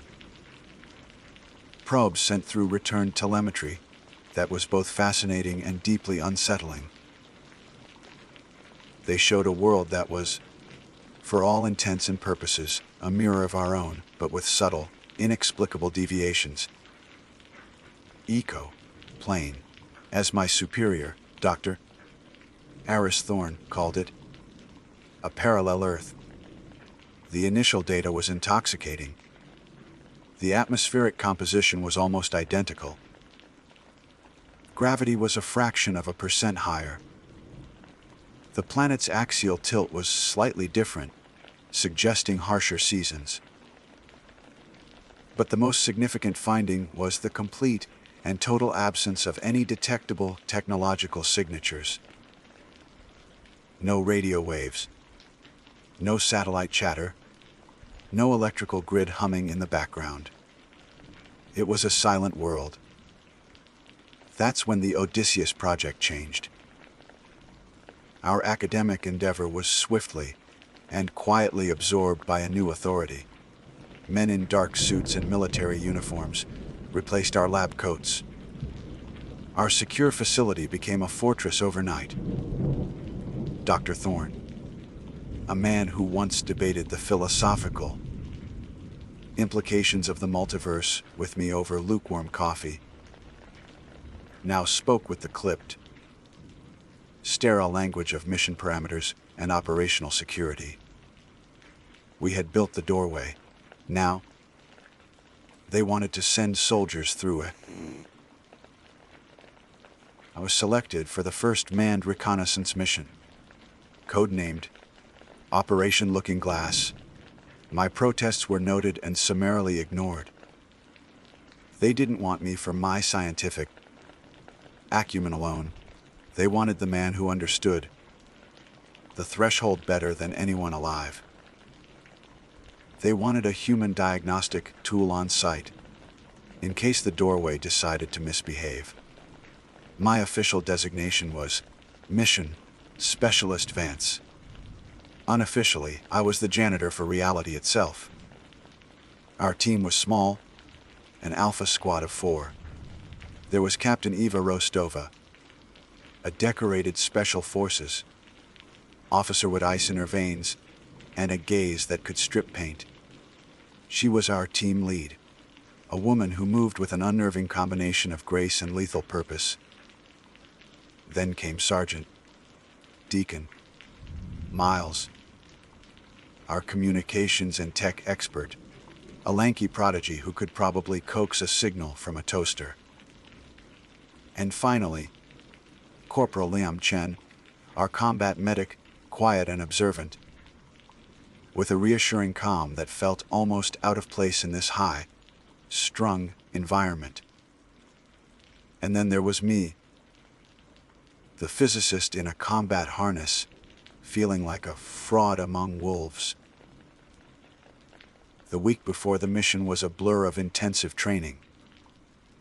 We were drilled on hostile environment protocols, small unit tactics, and emergency procedures for every conceivable scenario, except the one that mattered most. The one they couldn't conceive of. We were equipped with state-of-the-art gear-closed system environmental suits, advanced carbines firing caseless ammunition, and a suite of sensors that would feed a constant stream of data back through the threshold to mission control. On the final day, we stood before the threshold for our final briefing. The black sphere was mesmerizing, a perfect void that seemed to pull at the very light in the room. Your objective is simple, Captain Rostova said, her voice echoing slightly in her helmet. We were already fully suited up, the air in our lungs recycled and tasting of ozone. Cross, establish a secure perimeter, and deploy Deacon's sensor package. We collect atmospheric, geological, and biological samples. We are on the other side for a maximum of 6 hours. We do not engage any potential indigenous life unless fired upon. We are ghosts. Is that clear? We all confirmed, but the word biologicals hung in the air. The probes had detected flora, evidence of fauna, but nothing complex. Nothing sentient. Dr. Vance, Rostova said, turning her mirrored visor toward me. Your job is to monitor the stability of the threshold from the other side. Any fluctuation, any deviation in the energy signature, you report it to me and Deacon immediately. The gate is our only way home. I nodded, my mouth dry. Understood, Captain. The final countdown began. The containment chamber was cleared, leaving only our 4-person team in the silent, black sphere. The air grew thick with a tension so palpable you could taste it. I could hear my own heartbeat thumping, a frantic rhythm against the inside of my suit. At T-10 seconds, a low hum began to emanate from the emitters surrounding the sphere. The surface of the blackness didn't change, but the space around it seemed to warp, the sterile white walls of the chamber bending, as if seen through a heat haze. 5, 4, 3. Rostova's voice was steady. I took a breath that wasn't my own. Whoa. 1. My last memory of our world was the sight of Captain Rostova stepping forward, her rifle held at the ready, as she was swallowed whole by the perfect darkness. Deacon followed, then Chen. I hesitated for a fraction of a second, a primal fear seizing every cell in my body. Then, with a final push of will, I stepped into the void. There was no sensation of movement. It was not like walking through a door. It was an instantaneous transition. One moment, I was in the sterile, brightly lit containment chamber. The next, I was somewhere else entirely. The first thing I noticed was the smell. Even through the suit's advanced filters, a faint, cloying odor permeated the air. It was the smell of damp earth, of rot and decay on an industrial scale. The second was the light. The sky was a bruised, sickly shade of ochre, as if permanently trapped in a state of toxic twilight. A sun paler and smaller than our own hung low in the sky, casting long, distorted shadows. We stood on what had once been a paved road, now shattered and overrun with bizarre, moss-like vegetation in shades of gray and deep violet. Buildings, skeletal and hollowed out, loomed around us like ancient tombstones. They were recognizable designs: office blocks, storefronts, apartment buildings. But they were scarred and broken, draped in the same alien flora. It was a city, but a dead one. It felt like we were standing in the corpse of a civilization. Deacon, status report.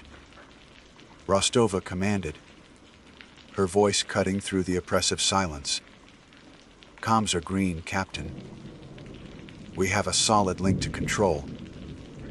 Deacon replied, his fingers already flying over the keypad on his wrist. They're receiving my feed. Threshold is stable. Energy readings are nominal. Good. Chen, Vance with me. Let's find a defensible position. We moved in a tight diamond formation, our rifles scanning the silent ruins. The silence was the most unnerving part. There were no birds, no insects, no wind. The only sound was the crunch of our boots on the cracked pavement and the soft hiss of our rebreathers. We found a suitable spot in the lobby of a collapsed office tower, a place that offered a clear line of sight back to the threshold, our shimmering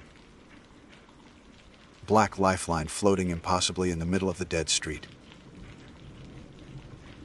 Deacon began setting up his sensor array, a series of tripods and dishes that unfolded with quiet clicks. That's when we heard it. It was a sound that didn't belong in the dead silence. A low, guttural moan that echoed from deep within the labyrinth of ruined buildings.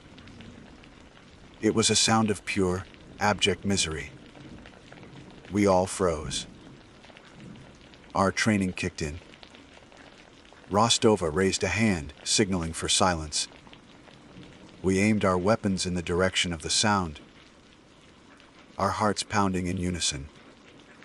The moan came again, closer this time. It was joined by another, and then another, creating a discordant, horrifying chorus. It was not the sound of any animal I had ever heard.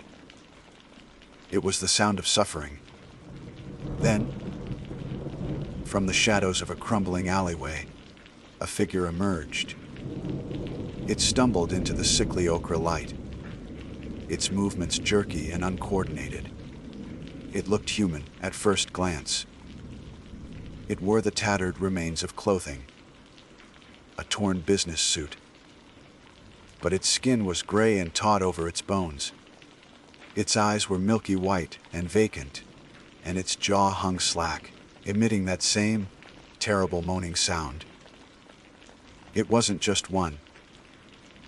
More figures shuffled out from the shadows behind it, drawn by some unseen signal. A woman in a shredded dress, a man in a police uniform, a child. They moved with a shambling, relentless gait, their bodies twisted into unnatural angles.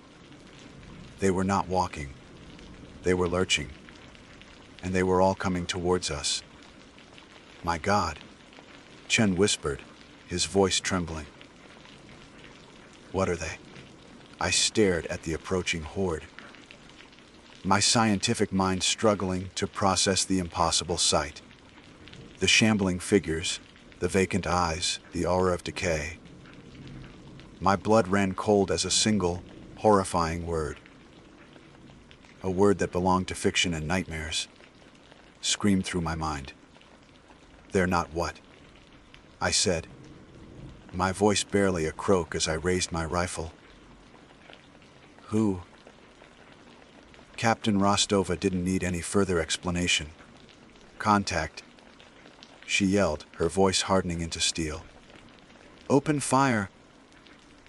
The world dissolved into a cacophony of controlled bursts and monstrous groans. Rostova's command sliced through my paralysis, and my training drilled into me through sheer, brute force repetition took over. I raised the carbine, the sight overlaying a targeting reticle on the closest shambling figure. The man in the business suit. My fingers squeezed the trigger. The weapon bucked against my shoulder with a muffled thump, thump, thump, spitting out a 3-round burst of caseless ammunition. The round struck true, right in the center of mass. 3 dark holes blossomed on the tattered fabric of his shirt. A normal man would have been thrown backward, or at the very least, crumpled to the ground. This thing, it barely flinched. It staggered, its lurching pace interrupted for a half second, and then it continued its inexorable advance. There was no cry of pain, no reaction at all, beyond the physical impact of the bullets. It was like shooting a side of beef, animated by grotesque puppetry. No effect on torso shots. Chen yelled over the comms, his voice tight with disbelief. "Aim for the head." It was a line straight out of a horror movie, so cliché that in any other context, I would have laughed. Here, in this ochre, lit hellscape, it was a terrifyingly practical piece of advice. I shifted my aim. The thing's head lolled on its neck, its milky eyes fixed on us with a horrifying lack of focus. I fired again. The result was dramatically different. The high velocity round connected with its skull, and the head exploded in a spray of dark, viscous fluid and what looked like gray, pulpy matter. It was not the vibrant red of blood. It was the color of rot, of tissue long past the point of death. The body stood upright for a full second, headless, before collapsing in a heap of disconnected limbs, finally still. A wave of nausea washed over me, but there was no time for it. The rest of the horde, perhaps 30 or 40 of them, was closing in. Deacon, while still manipulating his wrist, mounted console with one hand, fired his carbine with the other, his movements economical and precise. Rostova was a whirlwind of deadly efficiency, dropping 2 of the creatures with single, well-placed shots. Chen, the medic, proved he was just as proficient with his weapon. Methodically taking down the shamblers one by one. They weren't fast, but they were relentless. Their numbers were their greatest weapon. For every one we put down, 2 more seemed to shuffle out from the skeletal remains of the city. The moaning was constant now, a soul-crushing dirge that vibrated through the soles of my boots. It wasn't just random noise. I was starting to notice patterns. Rises and falls in the ghastly chorus that seemed to correlate with their movements. It was a language of misery. "Inside! Now!" Rostova commanded, already backing toward the shattered glass doors of the office tower. "Deacon, grab your gear!" We're digging in. We laid down, suppressing fire, a wall of projectiles that tore through the front ranks of the horde. They fell, but the ones behind them simply stumbled, over the twitching bodies of their comrades. Their bare feet and torn shoes, squelching in the dark fluid that now coated the street. There was no self-preservation, no fear. There was only a single, unified purpose to reach us. We fell back into the lobby. It was a cavernous space, littered with overturned desks and decaying office furniture. A grand staircase, its marble steps cracked and stained, led up into the darkness of the upper floors. Shen, Vance, barricade the entrance. Rostova ordered. Deacon, get those sensors online and tell me what the hell we're dealing with. I want a full spectrum analysis. Adrenaline gave me a strength I didn't know I possessed. Chen and I heaved a massive, solid, wood reception desk, tipping it over to block the main entrance. We piled broken chairs and metal filing cabinets on top of it, creating a crude but effective barrier. The first of the creatures began to slam against it, their pale, gray hands clawing at the gaps, their moans rising in pitch and intensity.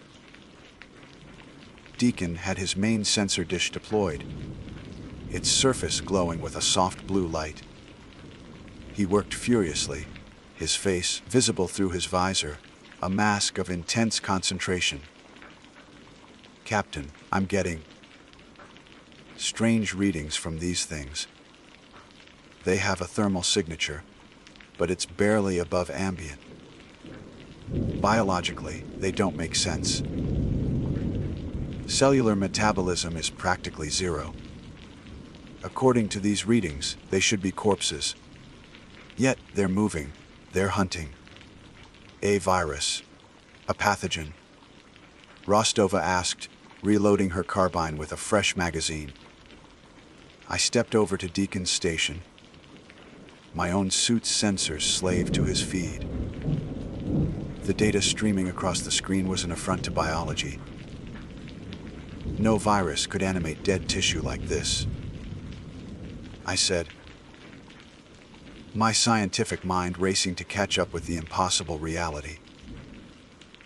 To generate this kind of motive force, you'd need a functioning nervous system, ATP conversion for the muscles. These things lack all of it. They are biological paradoxes. As I watched the data scroll, I noticed something else. A faint energy signature emanating from each of them, centered in the cranial region.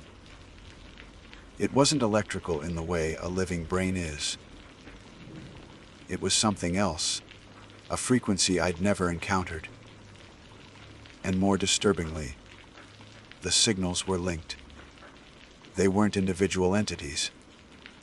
They were nodes in a network.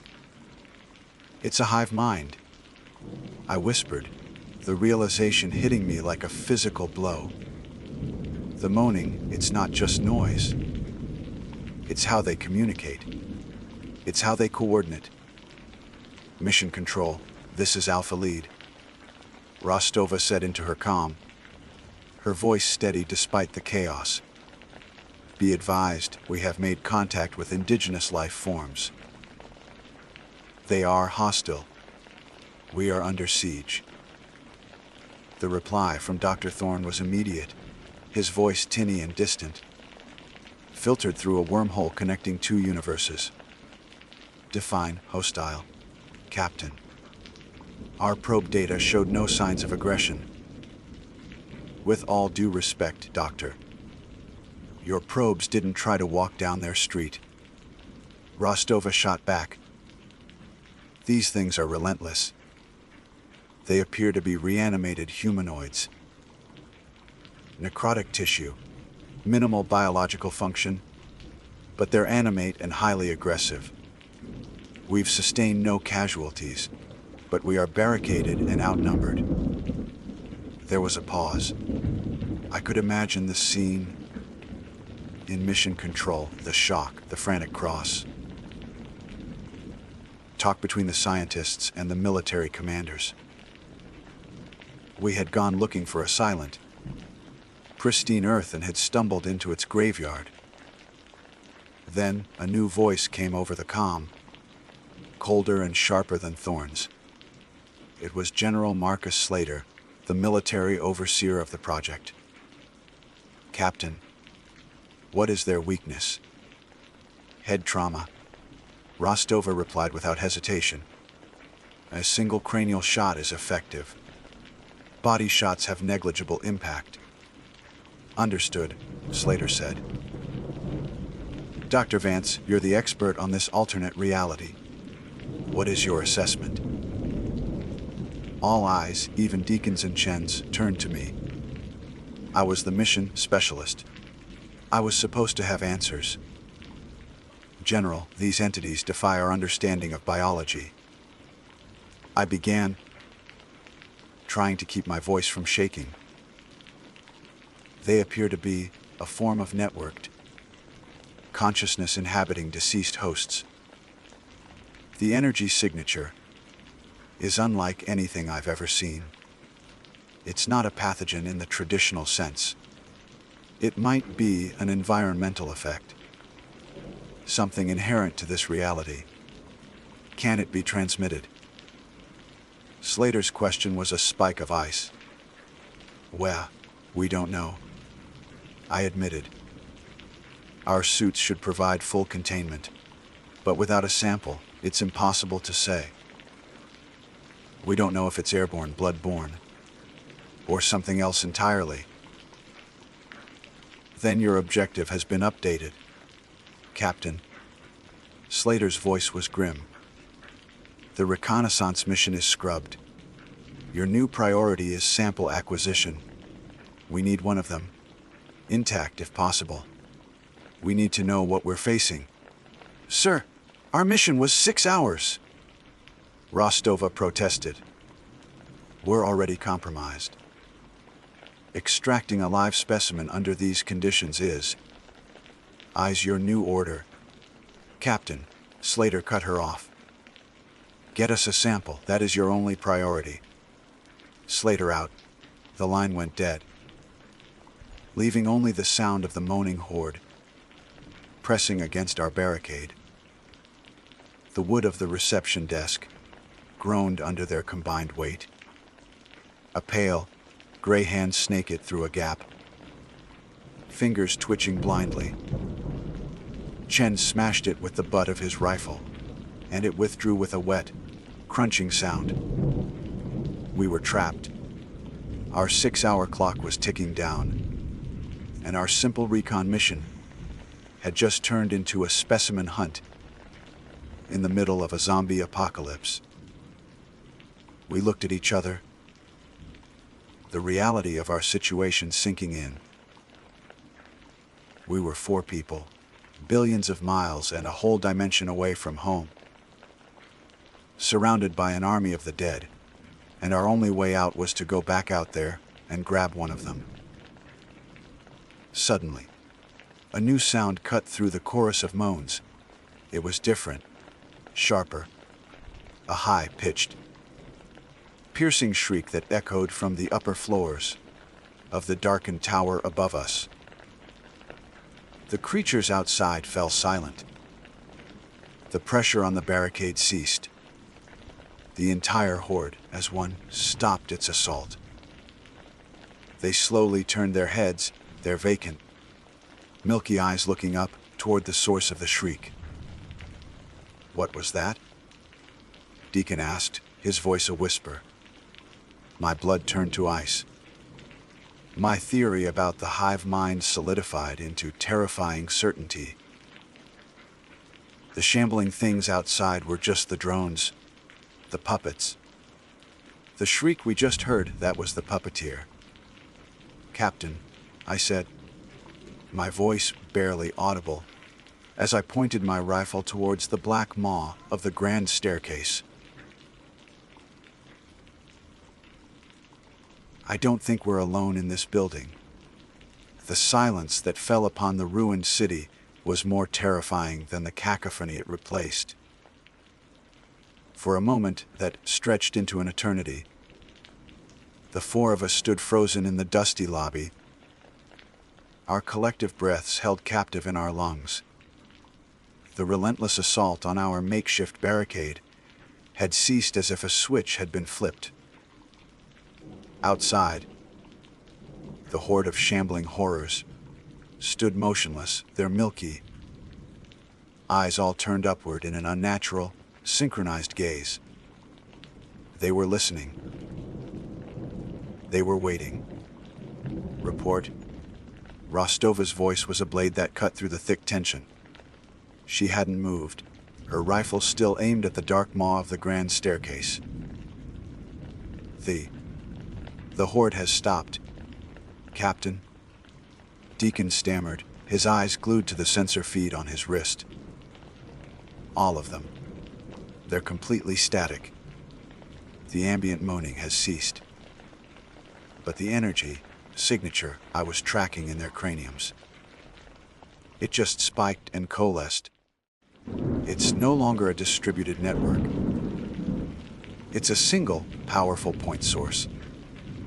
And it's coming from upstairs, approximately 20 floors directly above us. My theory was no longer a theory. It was a tactical reality. We were mice in a cage, and the cat had just announced its presence. "Slater wants a sample, Captain," Chen said, his voice low. He had his mech kit open, checking its contents by rote, a nervous habit. "We can't get one from out there now. They're waiting for a command." Rostova was silent for a moment, processing. I could almost feel the weight of the decision on her shoulders. We were in a fortified position, albeit a temporary one. The logical military doctrine would be to hold our ground, wait for the enemy to make a move. But we weren't just soldiers. We were explorers in a hostile, unknown land, and our mission, as insane as it was, had just been redefined by General Slater. Furthermore, the new threat was inside our fortress. "We're exposed here," she finally said, making the call. "If that thing upstairs can control the ones outside, it can corner us in this lobby. We lose our mobility. We lose the mission. We're not waiting for the ceiling to fall on our heads. We're going up." It was the last thing I wanted to hear, but I knew she was right. Being reactive in this place meant being dead. "Deacon, pack up the essentials. I want your portable sensor running at all times. Give me a live feed of that energy source. Chen, you're on point with me. Vance, you stick to Deacon. Watch our six and keep your eyes open for anything unusual. You're our expert on unusual." My designation felt like a cruel joke. I was a theoretical physicist, not a xenobiologist. My expertise ended the moment abstract equations became shambling, necrotic flesh. We abandoned the bulk of Deacon's equipment, taking only a single, powerful sensor dish, slave to his wrist unit. With practiced efficiency, we formed up, a tight diamond of wary soldiers and one terrified scientist, and began our ascent up the grand staircase. The darkness on the upper floors was absolute. Our helmet, mounted lights cut sharp, dancing cones through the gloom, revealing a world of decay. The alien flora was more prevalent here. Thick, violet, gray vines, like cancerous veins, snaked across the moldering carpets and up the walls, all seeming to stretch upward, toward the same destination we were. They pulsed with a faint, internal luminescence, a sickly purple light that throbbed in a slow, rhythmic beat, like a diseased heart. The air grew colder, and the faint, sweet smell of rot became thick and cloying, even through our filters. Every floor we passed was a silent tableau of a world's last, panicked moments. Desks were overturned. Papers were scattered like dead leaves, and occasionally, we'd find dark, rust-colored stains on the floor and walls that told their own grim stories. But there were no bodies. Whatever had happened here, the victims had not been left to rest. Energy source is getting stronger, Captain, Deacon reported, his voice a low murmur in our comms. Floor 20, it's powerful. The frequency is bizarre. It's almost like a biological radio tower. As we cleared the 19th floor, the environment changed dramatically. We emerged into a vast, open plan office, but the neat rows of cubicles were gone. The desks, chairs, and filing cabinets had been dragged into the center of the room, forming a huge, circular, almost nest-like structure. And woven through it, all were those pulsating violet vines, thicker and more vibrant than anywhere else. They converged on the center of the nest, where they formed a grotesque, cocoon-like hub. Inside this hub, suspended in a thick, semi-translucent webbing, were bodies, at least a dozen of them. But they weren't shamblers. They were in between. Their flesh was pale and waxy, parts of them seeming to dissolve into the web itself, while the alien flora grew into and out of them, fusing them to the central structure. It was a larder, a nursery, a biological battery. My God, Chen breathed. It's processing them. I felt a surge of bile in my throat. This wasn't just reanimation. This was consumption. This was an invasive, parasitic ecology, breaking down an entire planet's biomass and converting it for its own purpose. As we stared in horror at the nest, a flicker of movement at its edge caught my eye. Uncoiling from the shadows behind the central cocoon was a new creature. It was vaguely humanoid in shape, but moved with a terrifying, insect-like grace that the shamblers lacked. It was leaner, its limbs longer, and jointed at unnatural angles. Its skin was the color of bleached bone, and it had no eyes, only a smooth, featureless faceplate. In the center of its chest, one of the luminous violet vines was embedded directly into its sternum, pulsing in time with the larger nest. It was a sentry. Before Rostova could even issue a command, it emitted a low chittering sound and launched itself at us. It moved with blinding speed, a pale blur in our helmet lights. Contact, Rostova yelled, opening fire. The creature was agile, impossibly so. It dodged and weaved between our shots, using the overturned desks as cover. It wasn't shambling, it was hunting. Chen cried out as the creature's clawed hand lashed out, tearing a deep gash across his thigh armor. The screech of metal on metal was horrifying. Chen is hit! Deacon shouted, laying down suppressing fire to cover our medic. I was no soldier, but I was not useless. While they engaged the creature, my eyes were drawn to the nest. The energy readings from Deacon's sensor were off the charts. The cocoon was the focal point. But why? My gaze followed the thickest of the vines as they snaked away from the nest, not up, but down, into the floor, into the building's infrastructure. The power conduits, I realized aloud. It's not just drawing bioenergy from the bodies. It's tapped into the building's main power grid. It's a bio-mechanical hybrid. The creature shrieked and charged Rostova. She met it head-on. It was a brutal, close-quarters fight. She used her rifle like a club, blocking its claws, trying to create an opening. Deacon and I fired whenever we had a clear shot, the rounds sparking off the office furniture or thudding into the creature's bony hide. Unlike the shamblers, it was tough. Chen, clutching his leg, saw an opening.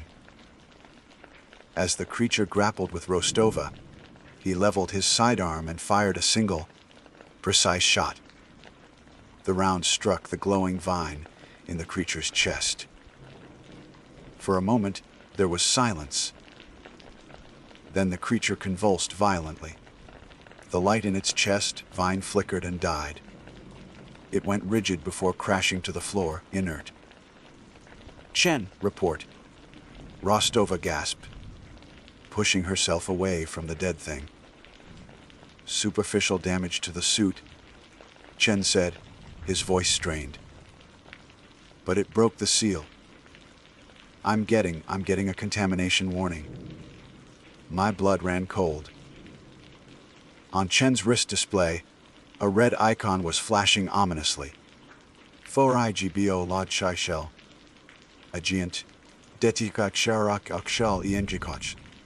His suit's internal systems were trying to isolate the breach, but we all knew what it meant. The line between us and them, the thin veil of technology that kept us safe, had been torn. "Deacon, can you analyze the agent?" I asked, my voice trembling. "Trying now, it's not a virus. It's not a bacterium. It's a spore. A microscopic variant of the flora. My God. Elias. It's trying to interface with his suit's electronics." Before we could process this new horror, the high-pitched shriek from before tore through the air again. But this time, it wasn't from above us. It was from everywhere at once. The massive nest in the center of the room began to glow with a blinding purple light, the cocoon pulsing furiously. The shriek was coming from the nest itself. It knew we were here. It knew we had killed its guard, and it knew we had wounded one of its own. The ground vibrated as, outside, the horde began to move again. Heavy, rhythmic thuds echoed from the floors below. They were coming up the stairs. The rhythmic pounding also came from the elevator shafts. They were climbing. From every direction, the dead were converging on our position. "We're trapped," Chen yelled, trying to get to his feet. Rostova grabbed the dead sentry, heaving its surprisingly light body over her shoulder. We have our sample. "To the roof?" Now? But as we turned to run, the emergency shutters on the stairwell doors and elevator banks slammed, shut with a deafening clang of finality, plunging us into near total darkness, save for our helmet lights and the terrifying, pulsing glow of the nest. The shriek intensified, a physical force that vibrated in our bones.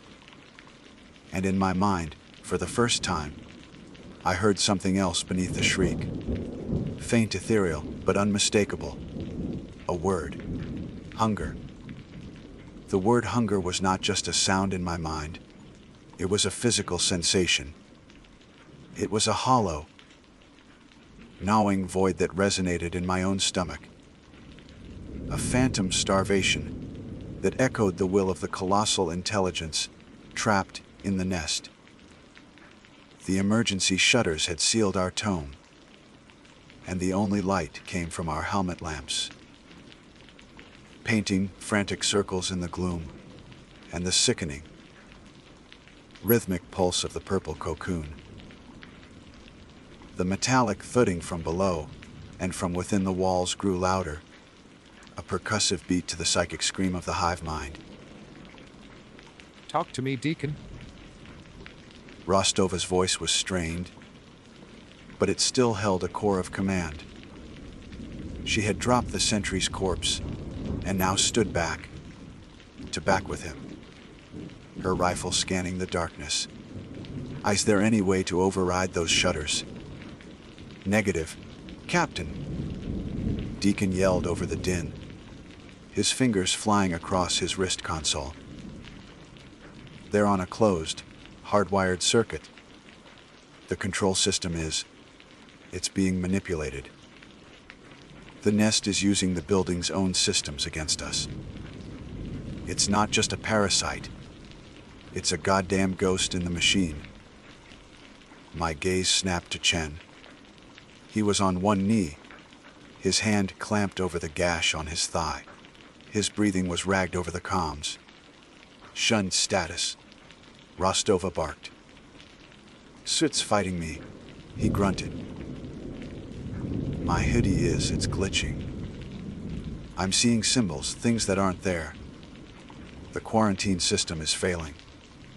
It's trying to reroute my suit's power. To what? I asked, kneeling beside him, my scientific curiosity warring with raw fear. Before he could answer, his suit's external lights flickered. Switching from our standard, issue white to same ghastly violet as the nest. His head snapped up, and for a horrifying second, his eyes, visible through the visor, glowed with that same purple light. Then it vanished, and he shuddered violently. To itself, he gasped. It's trying to make me part of the network. We were fighting a war on two fronts. Outside, an army of the dead. Inside, a hostile takeover of our technology and our teammate. The roof is our only way out.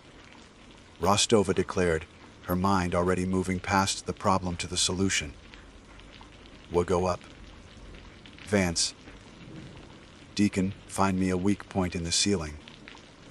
We're blowing a new door. It was a desperate, insane plan. Using explosives in an unstable building, while being hunted by a telepathic monstrosity was suicide. But it was the only form of suicide that came with a chance of survival. Deacon and I began scanning the ceiling with our suit sensors, looking for structural joins or ventilation shafts. The nest seemed to sense our intent. The psychic pressure intensified. Flashes of alien landscapes, of worlds consumed by the violet flora, seared through my consciousness.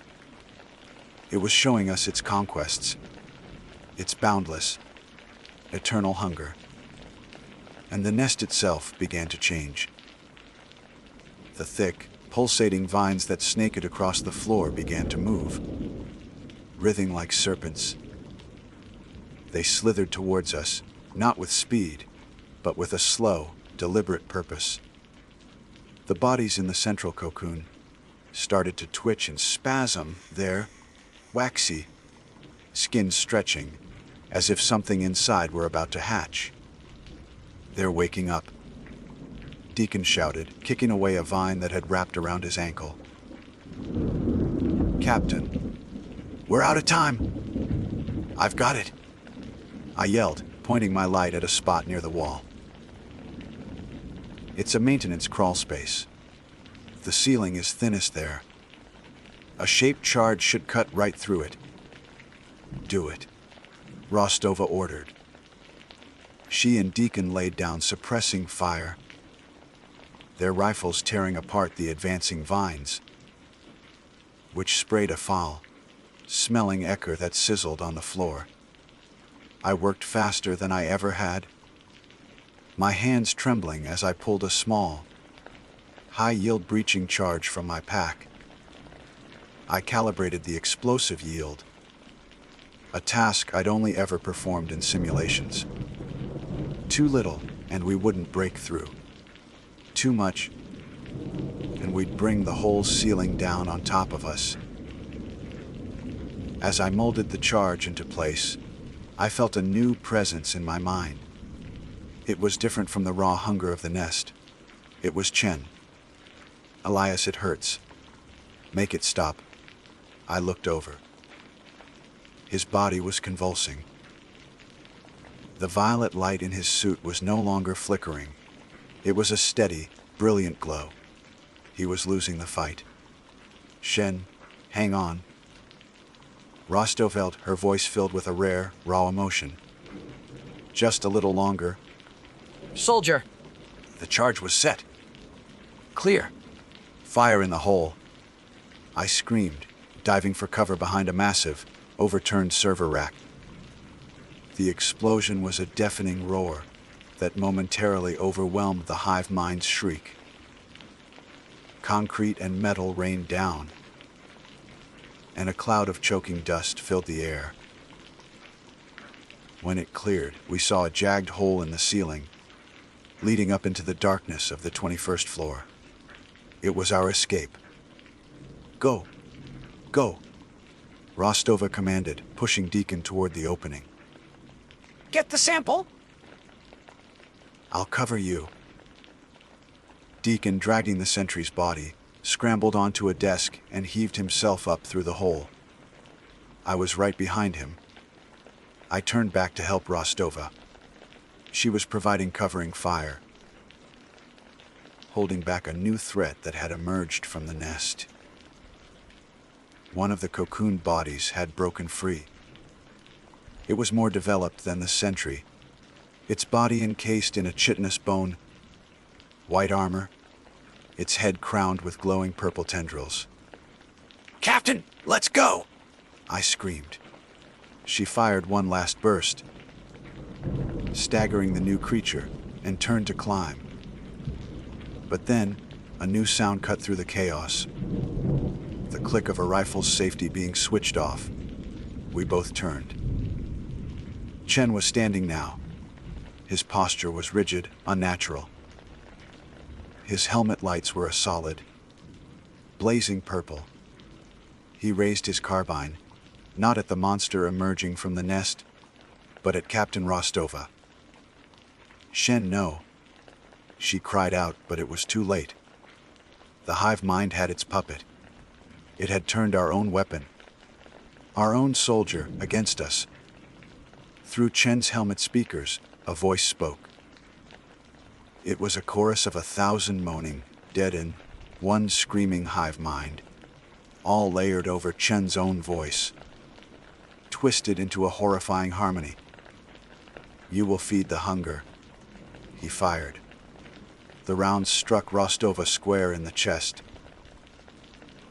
Her advanced body, armor absorbed most of the impact, but the sheer force threw her backward against the wall. She crumpled to the ground, her own helmet lights flickering. "Captain," I screamed, raw and helpless, from my perch above. The new monster from the nest ignored Rostova. It ignored Chen. It looked straight up at me and Deacon, its featureless faceplate conveying a chilling intelligence. The psychic shriek focused, drilling into my mind with a final, terrible clarity. It wasn't just hunger. It was more. Below, Chen slowly turned, his movements jerky and controlled by another will, and began to advance on his fallen captain. Deacon, from beside me, let out a cry of pure rage and grief, opening fire on the man who had been our friend. And that is where my report must end. It is the last clear memory I have. The rest is a blur of gunfire, of screaming, of falling back through the ruined floors, of that accursed tower, dragging my wounded comrades, hunted by one of our own and by the horrors of that reality.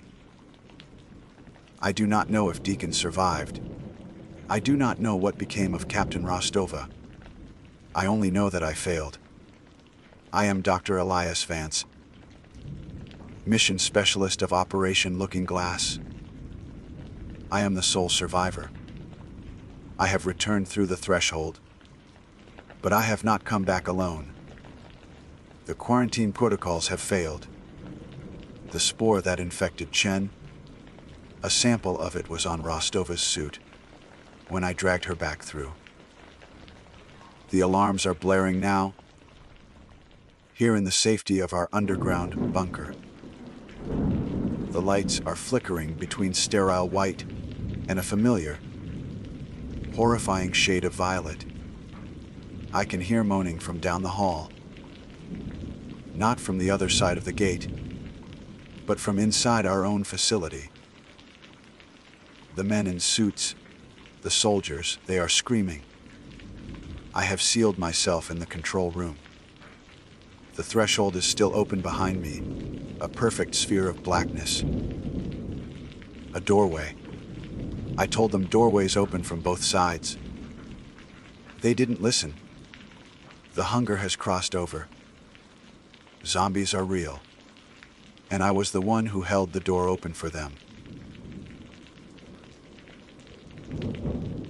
My name is Arthur Finchley, and I have always considered myself a man of logic, a purveyor of facts over fancy.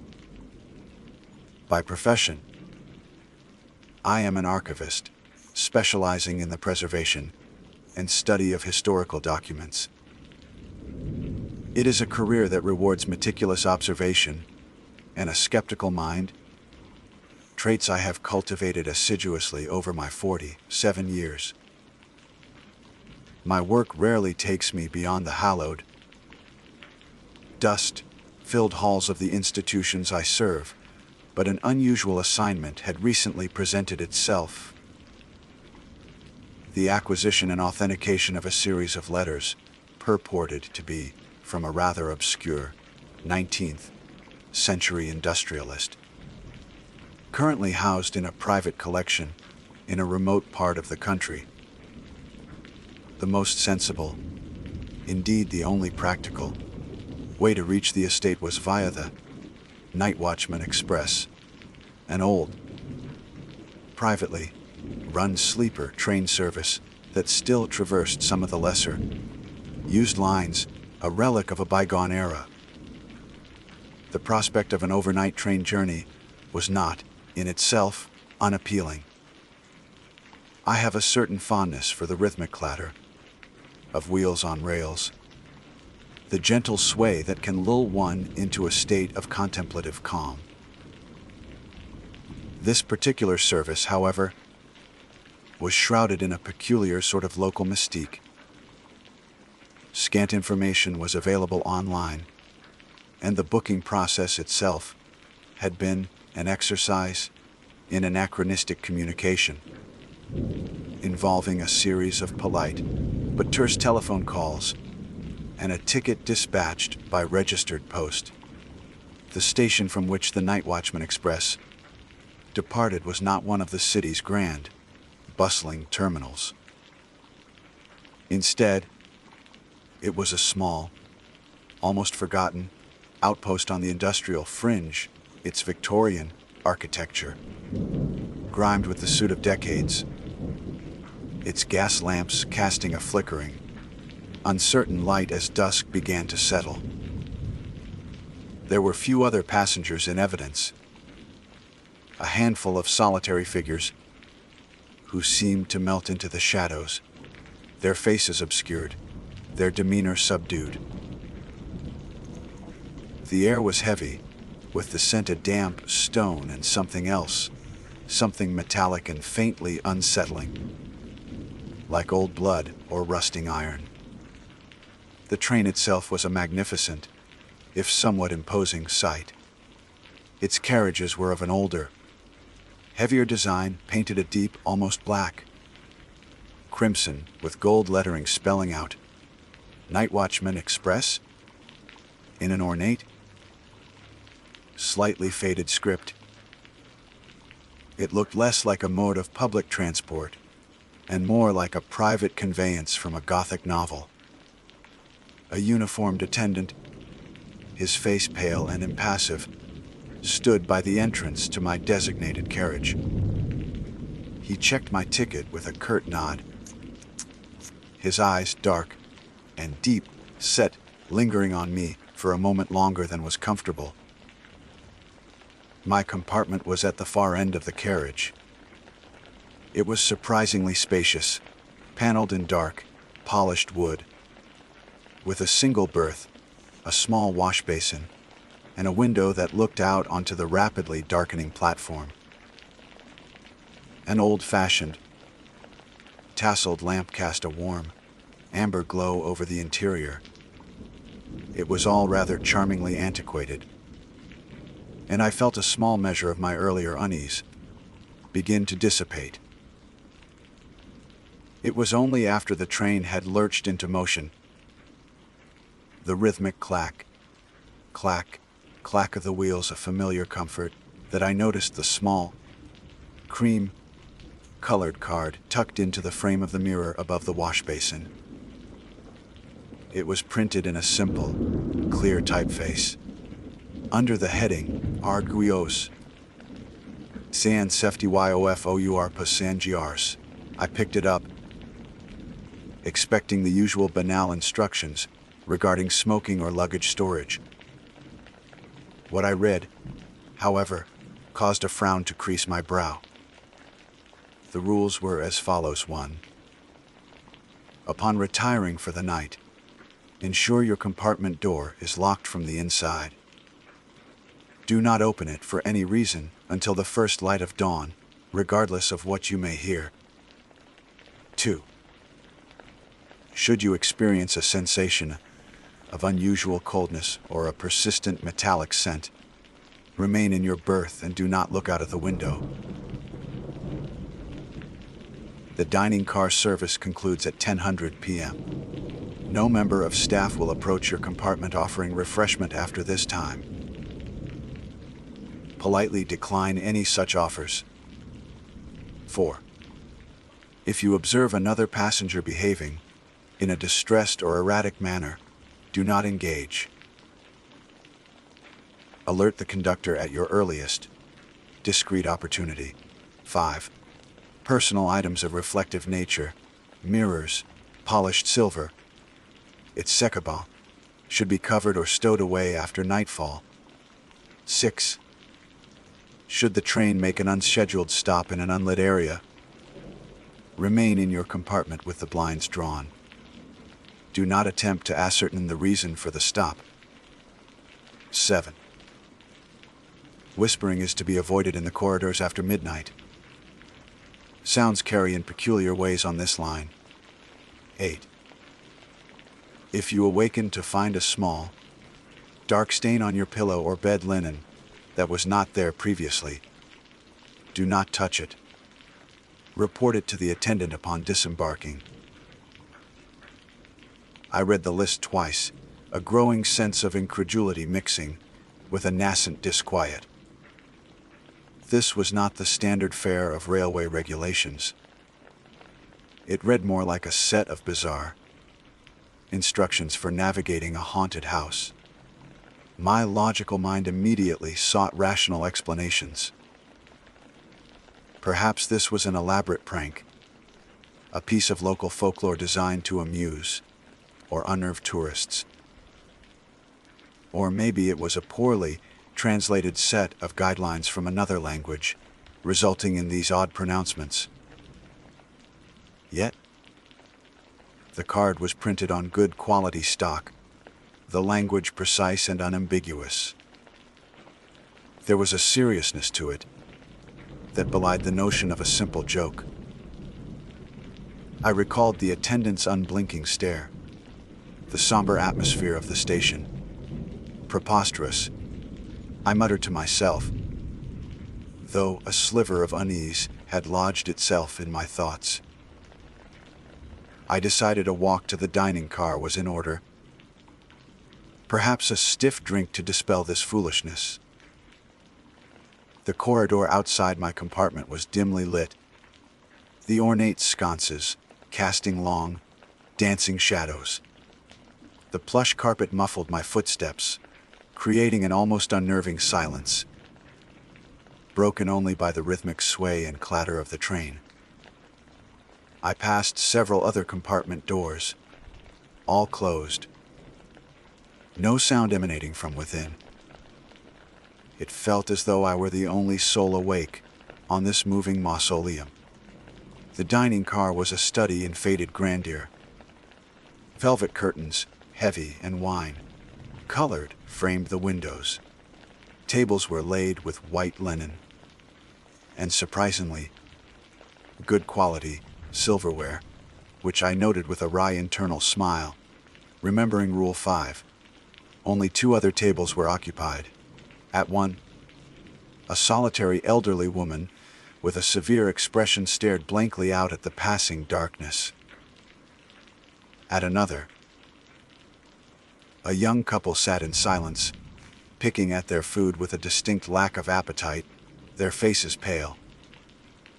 I ordered a brandy, the amber liquid doing little to soothe the strange chill that had begun to settle over me. The waiter, a gaunt man with eyes that seemed to absorb the light, served me with a silent efficiency that was more unnerving than reassuring. I tried to engage him in conversation, to ask about the regulations, but he merely offered a thin, almost imperceptible smile and retreated to the galley. Returning to my compartment, the list of rules seemed to loom larger in my mind. Rule 1: do not open it for any reason until the first light of dawn. Regardless of what you may hear, what could one possibly hear that would tempt one to open the door against such a stern warning? As the hour grew later, the train seemed to pick up speed, hurtling through the inky blackness of the countryside. The rhythmic clatter became more insistent, the swaying more pronounced. I prepared for bed, meticulously checking the lock on my door. A heavy brass bolt that slid into place with a satisfying thud. I then drew the thick blinds over the window, though I hesitated for a moment, a strange compulsion urging me to look out. I resisted, remembering Rule 20. Do not look out of the window. I lay in my berth, the sounds of the train filling the silence. The gentle rocking, usually soporific, now seemed to carry a subtle undercurrent of menace. My mind kept replaying the list of rules, each one more unsettling than the last. A persistent metallic scent. No member of staff will approach. Personal items of a reflective nature. An unscheduled stop. Whispering. A small, dark stain. It must have been well after midnight when I was jolted from a light doze by a sound from the corridor. It was a soft, dragging noise, accompanied by a faint, almost inaudible whimpering. My heart hammered against my ribs. I strained my ears, listening intently. The dragging sound seemed to be moving slowly past my door. Then, a soft scratching, like fingernails drawn lightly across the wood. Rule 1: do not open it for any reason, regardless of what you may hear. The logical part of my brain screamed that was probably just another passenger, perhaps unwell, or a member of staff going about their duties. But the sheer, unadulterated terror that gripped me was anything but logical. The scratching came again, more insistent this time, followed by a low, guttural moan that did not sound entirely human. I lay there, frozen, my breath caught in my throat. The sounds continued for what felt like an eternity, a slow, agonizing passage just outside my sealed compartment. Then, as suddenly as they had begun, they faded into the distance, swallowed by the relentless rhythm of the train. sleep, I knew would be impossible now. Every nerve in my body was alight. Every shadow in the compartment seemed to wreathe with unseen threats. I found myself staring at the small, brass wash basin, its surface gleaming faintly in the dim light from under the door. Rule 5. Personal items of a reflective nature should be covered or stowed away after nightfall. With trembling hands, I reached for the small towel and draped it over the basin, obscuring its reflective surface. It was a small, perhaps irrational, act, but it brought a sliver of comfort in the oppressive darkness. The hours crawled by, each tick of my pocket watch amplified in the silence. The train continued its relentless journey through the night, a steel serpent rushing through a sleeping world.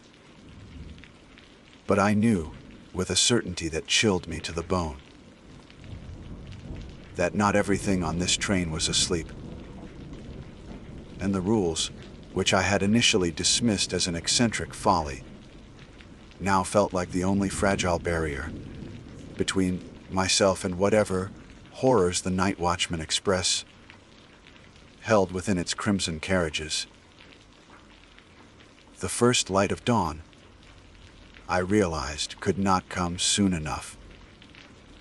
The remainder of the night passed in a state of heightened, agonizing awareness.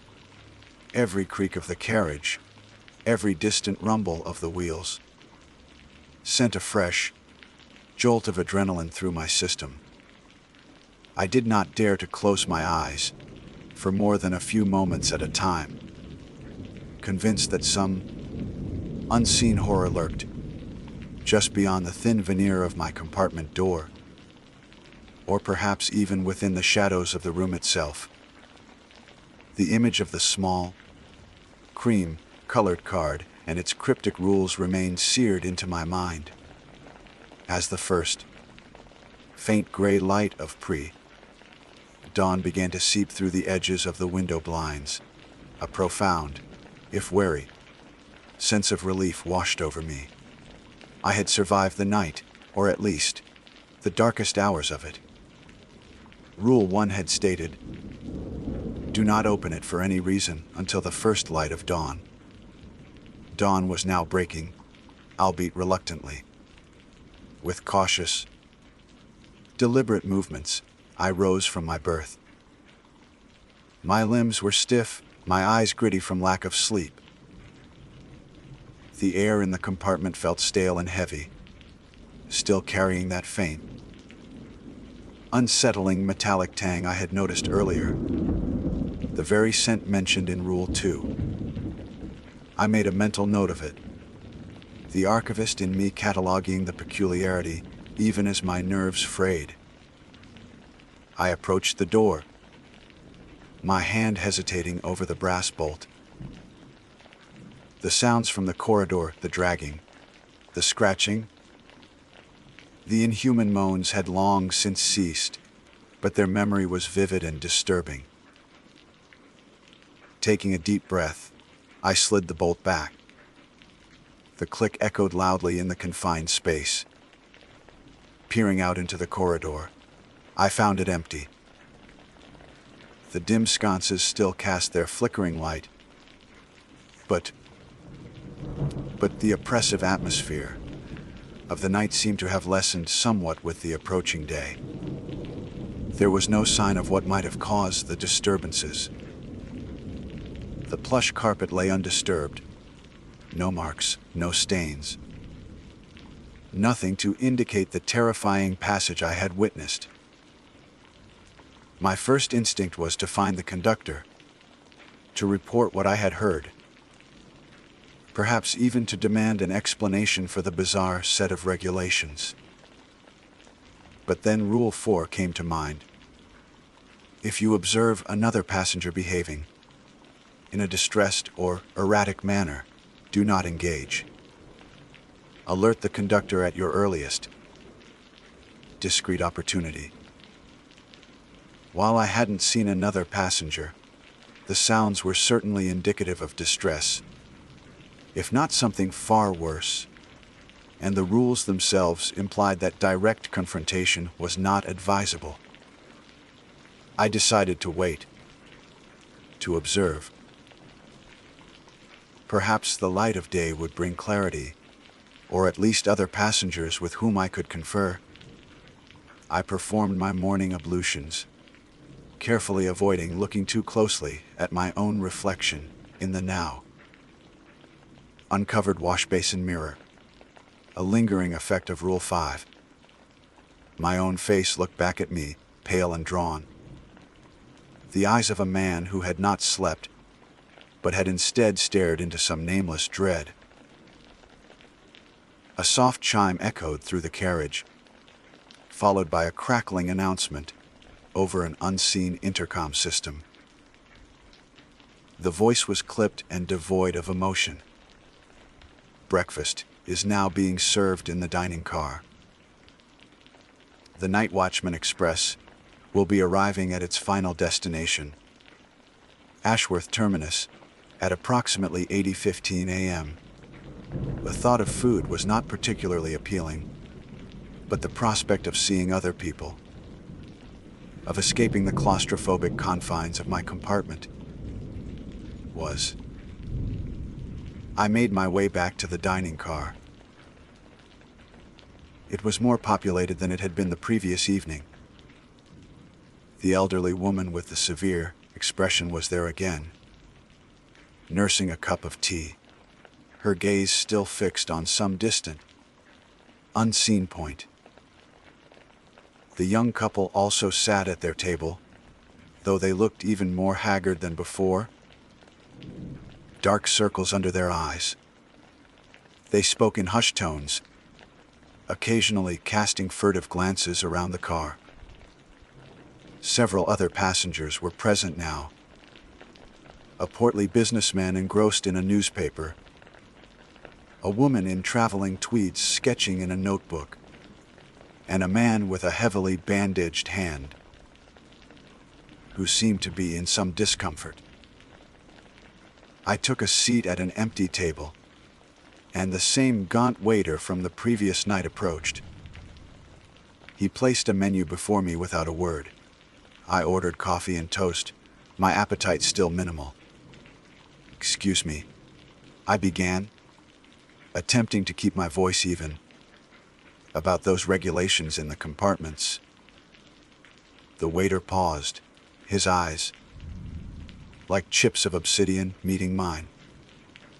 For a moment, I thought he might respond, but then that same thin, unsettling smile touched his lips.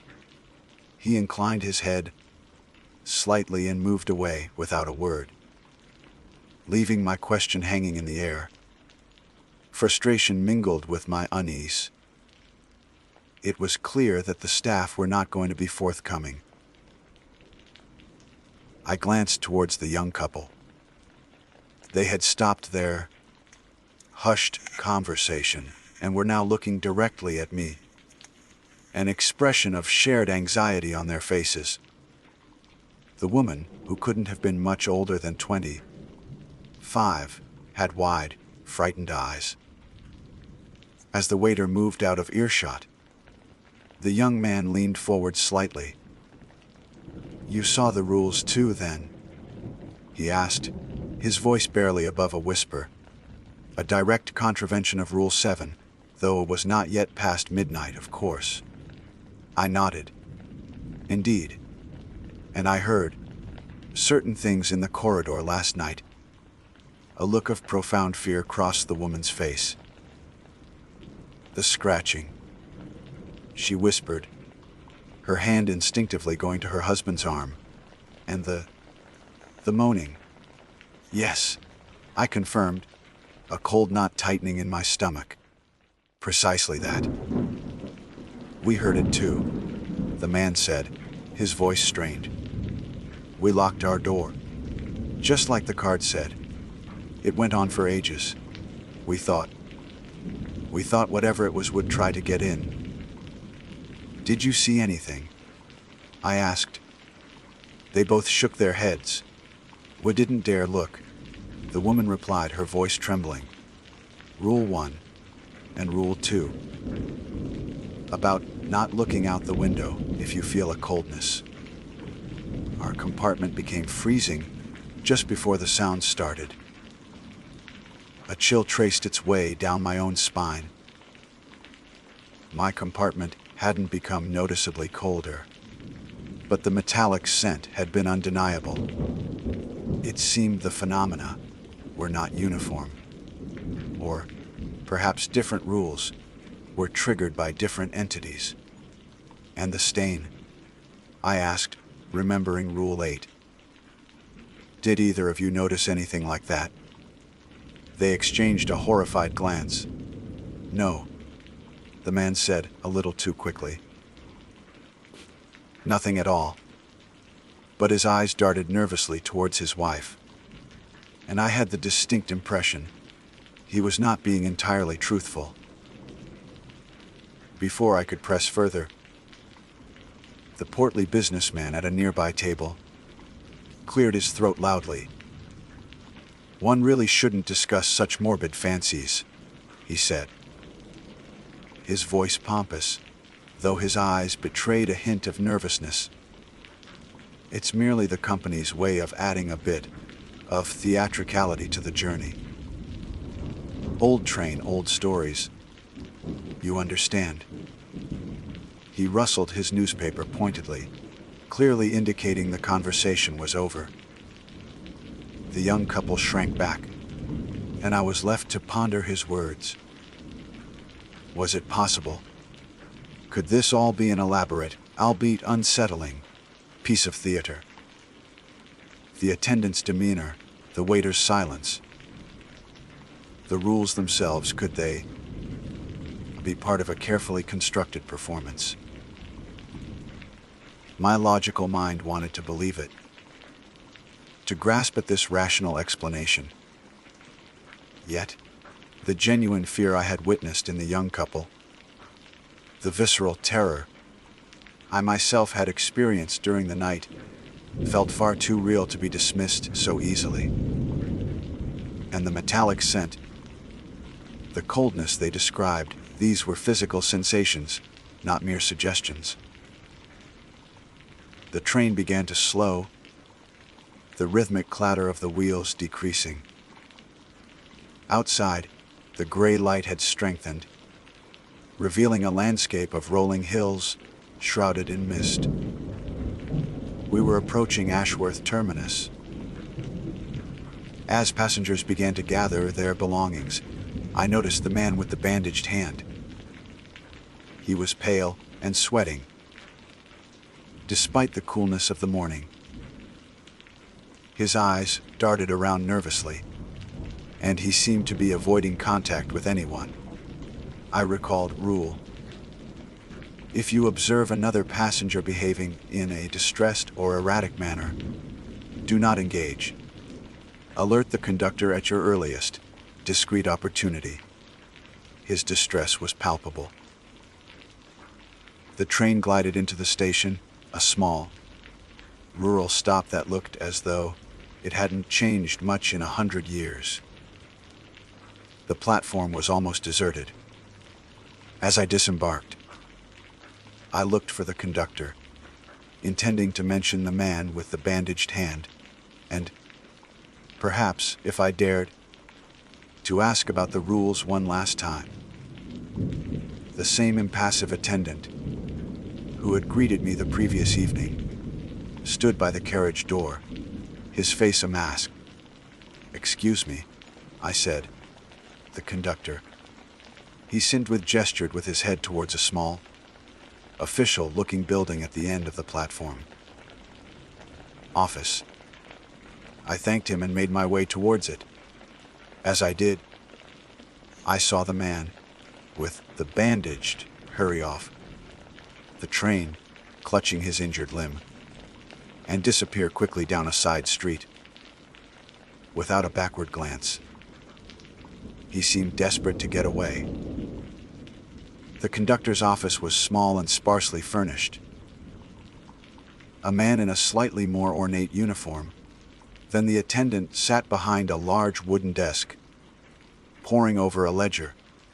He looked up as I entered, his expression neutral. "Mr. Finchley?" he asked, before I had even spoken. I was taken aback. "Yes." How did you know? "We have a limited passenger list on the Night Watchman, sir. And you are the only one scheduled to disembark who has not, yet, checked out, so to speak." His smile was as thin and unreadable as the waiter's. "I see," I said, feeling a renewed sense of unease.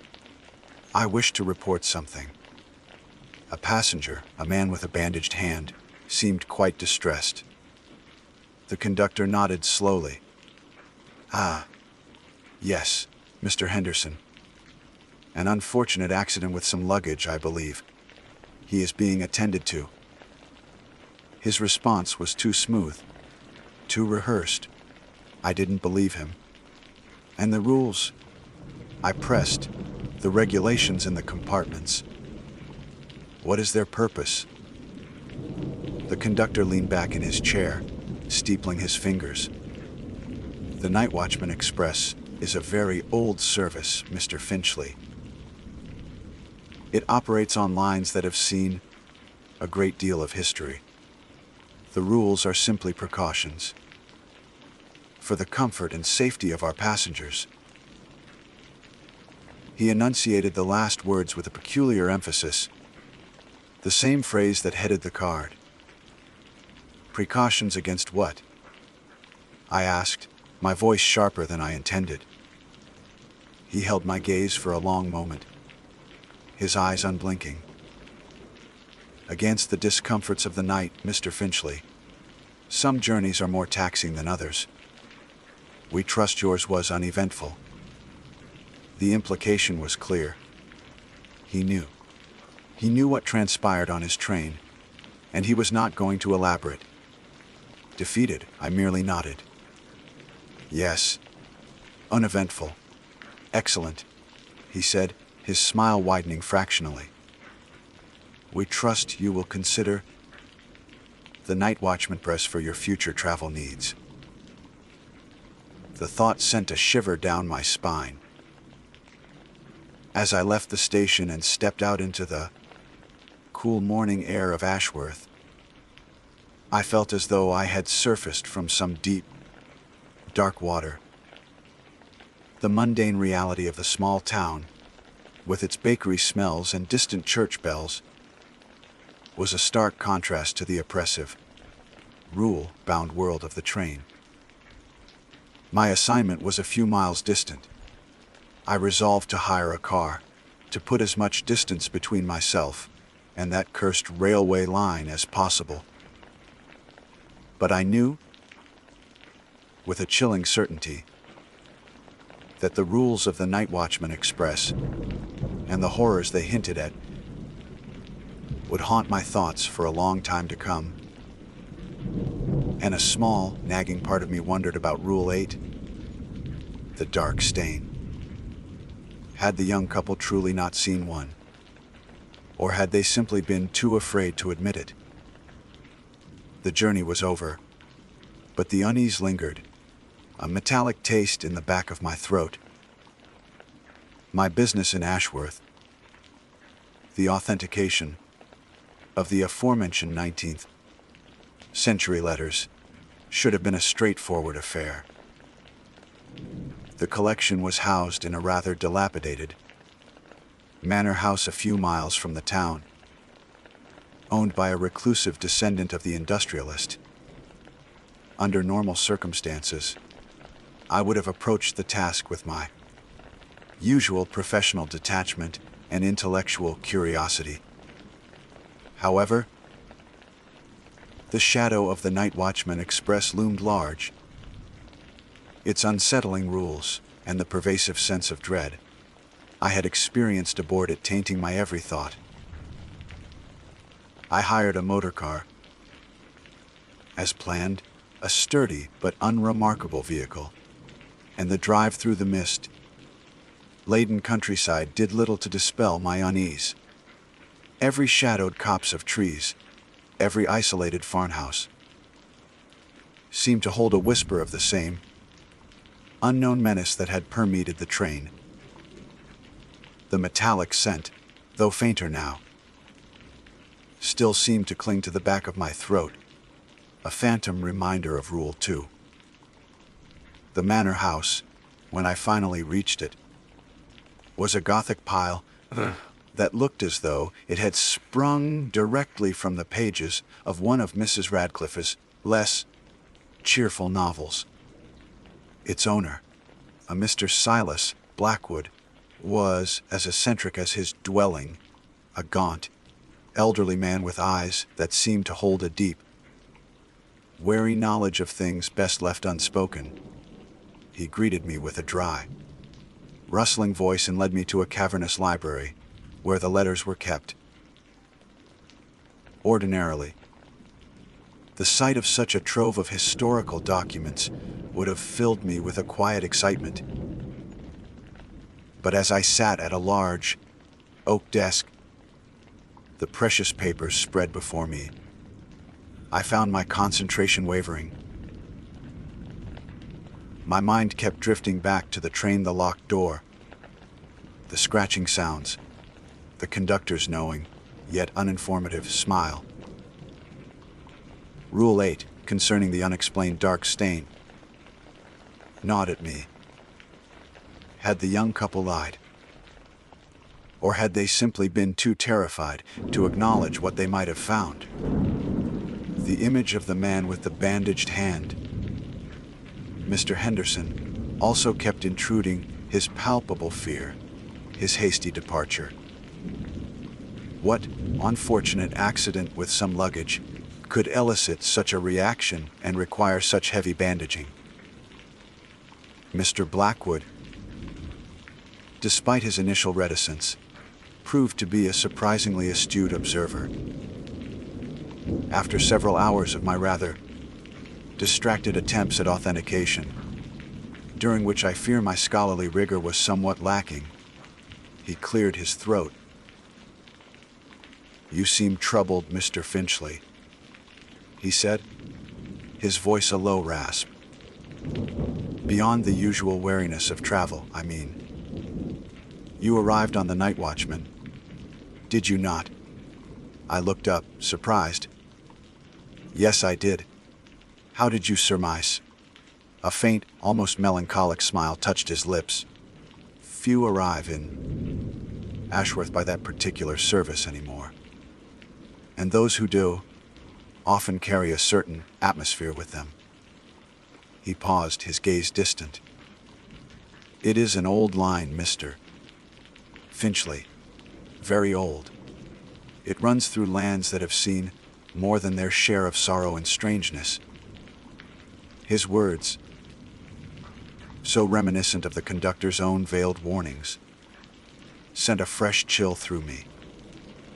Here was an educated man, a custodian of history, speaking of the train, not as a mere mode of transport, but as something imbued with a deeper, darker significance.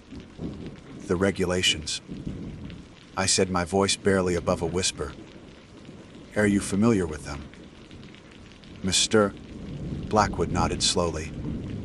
"Ah, yes. A necessary precaution, I am told. Though some say the rules are as much a part of their experience as the journey itself." "Experience of what?" "Precisely." I pressed, emboldened by his willingness to discuss the matter, however obliquely. He looked at me then, his eyes sharp and piercing, like those of an ancient bird. "Some things, Mr. Finchley, are best left undisturbed. Some doors are best left unopened. The night watchman, it passes through places where the veil between worlds is thin. The rules are there to guide those who inadvertently stray too close to what lies beyond." His words, though steeped in what I would normally dismiss as superstitious folklore, resonated with the terror I had felt. The dragging, the moaning, these were not the sounds of the mundane world. The other passengers, I said, thinking of the young couple, of Mr. Henderson. Do they always follow the rules? Mr. Blackwood's smile faded. Not always. Curiosity is a powerful human trait, as is disbelief. Some find the temptation to look, to open the door, too strong to resist. The train, it has a way of testing its passengers. He gestured, vaguely, towards a bookshelf laden with ancient, leather-bound tomes. There are stories, local legends, of course, of passengers who did not heed the warnings, of those who vanished entirely between one station and the next, or those who disembarked, changed. The word hung in the air. I thought of Mr. Henderson's bandaged hand, his frantic escape. Had he broken a rule? Had he touched something he shouldn't have? Perhaps the dark stain of Rule 8 was not merely a stain, but a sign of contact, a mark left by something. I spent 2 days at Ashworth Manor, completing my work with a diligence born, more of a desire to escape than of professional zeal.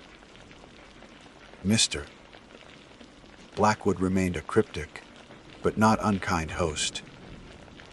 He never elaborated further on the mysteries of the Night Watchman Express. But his earlier words had confirmed my deepest fears. The train was not merely a conveyance, but a conduit. And the rules were a fragile shield against an unnamed, unseen malevolence. The journey back to the city was, thankfully, by a different, more modern railway line, one that traveled in broad daylight and stopped at brightly lit, bustling stations. Yet, even amidst the reassuring normality of this return trip, I found myself glancing nervously at locked compartment doors, flinching at unexpected noises in the corridor. The experience on the Night Watchman had left an indelible mark. Upon my return, I attempted to research the Night Watchman Express. My archival skills, usually so effective, yielded frustratingly little. There were no official company records, beyond the most basic registration. Mentions in old newspapers were scant and uninformative. It was as if the train operated in a reality all its own, shielded from public scrutiny. I found a few obscure local history forums online where whispers and anecdotal accounts could be found, tales of strange lights seen from the train, of passengers who reported lost time, of an unnerving coldness that settled in certain carriages. But these were dismissed by most as urban legends, the fanciful imaginings of an overactive mind. I knew better. I had felt the cold, smelled the metallic tang, heard the scratching at my door. Weeks turned into months. The sharp edges of the terror began to dull, but the unease remained, a low hum beneath the surface of my daily life.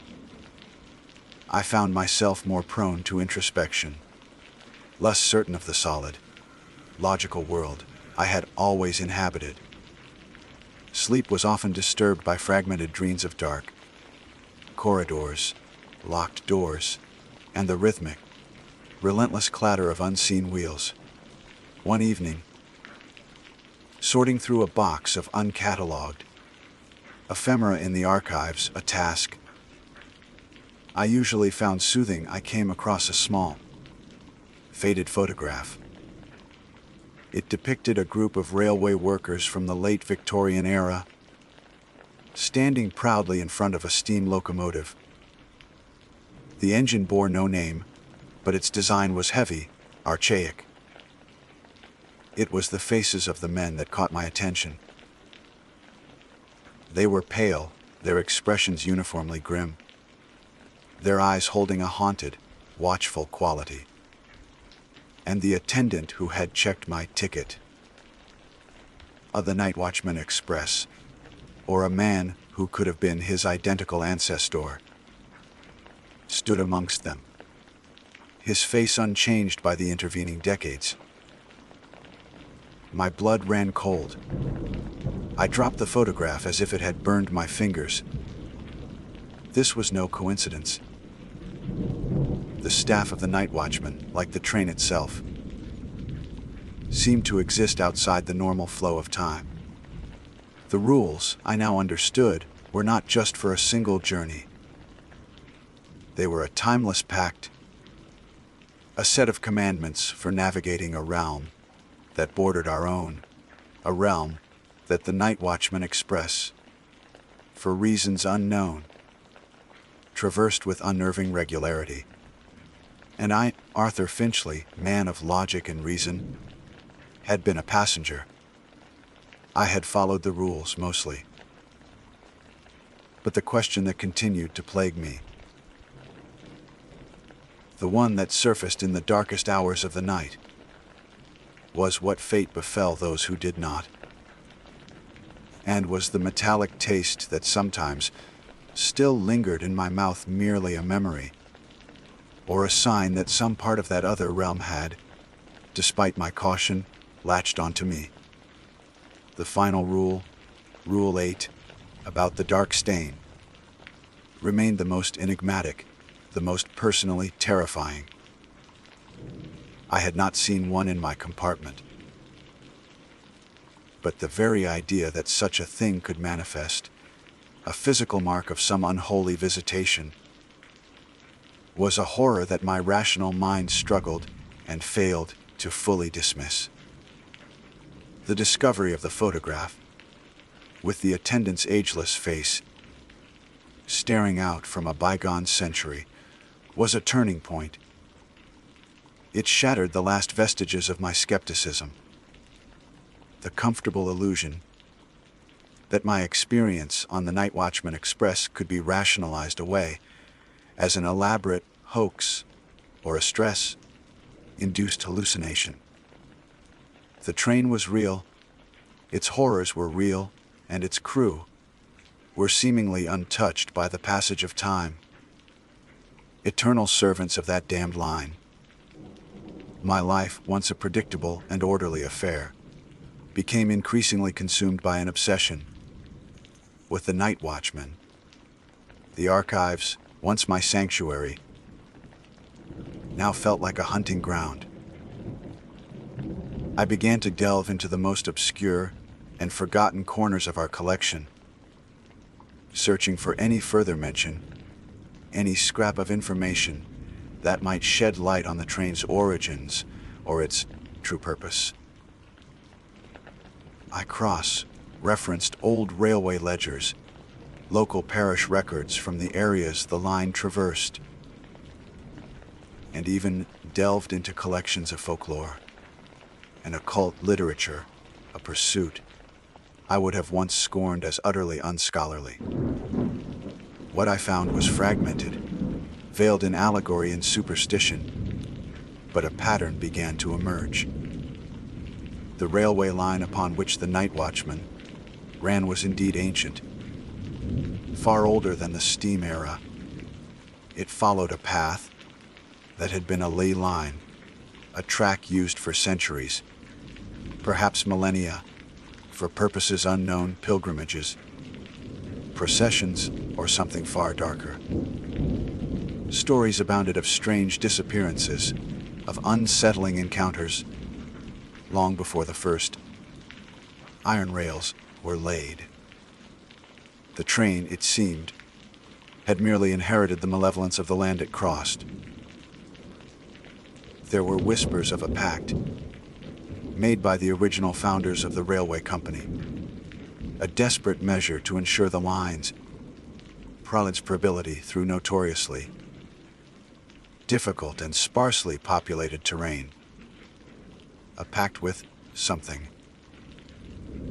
Something that demanded a certain toll, a periodic tribute, not of money, but of something less tangible, more vital. The rules I began to suspect were not just for the protection of passengers, but perhaps also a means of selecting or preparing this tribute. The metallic scent, the unnatural cold, the whispering, these were the markers of its presence, the thinning of the veil Mr. Blackwood had spoken of. And Rule 8, the dark stain. I found a particularly chilling account in a privately printed diary from the 1880s, written by a clergyman who had traveled the line.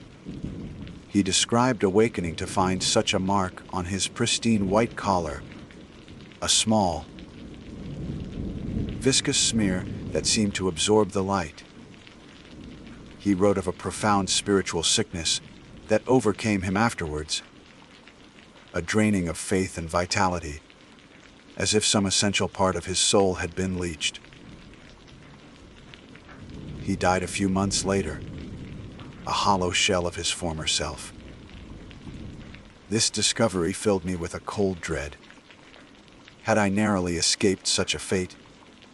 Or was the lingering, metallic taste, the persistent unease, a sign that my own encounter had left a more subtle, insidious mark?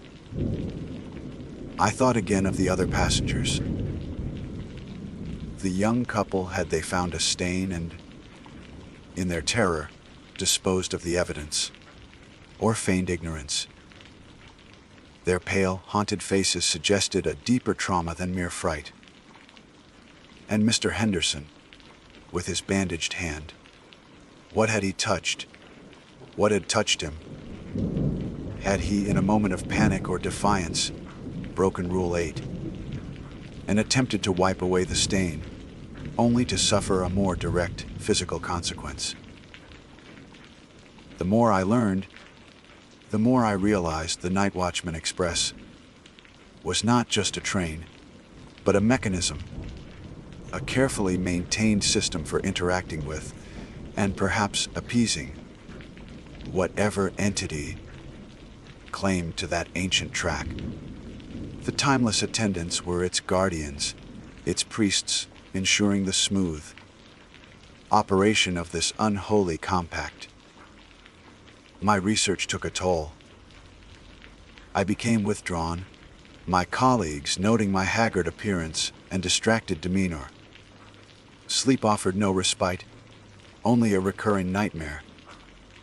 I am on the train, the corridor is endless, and every door I try is locked.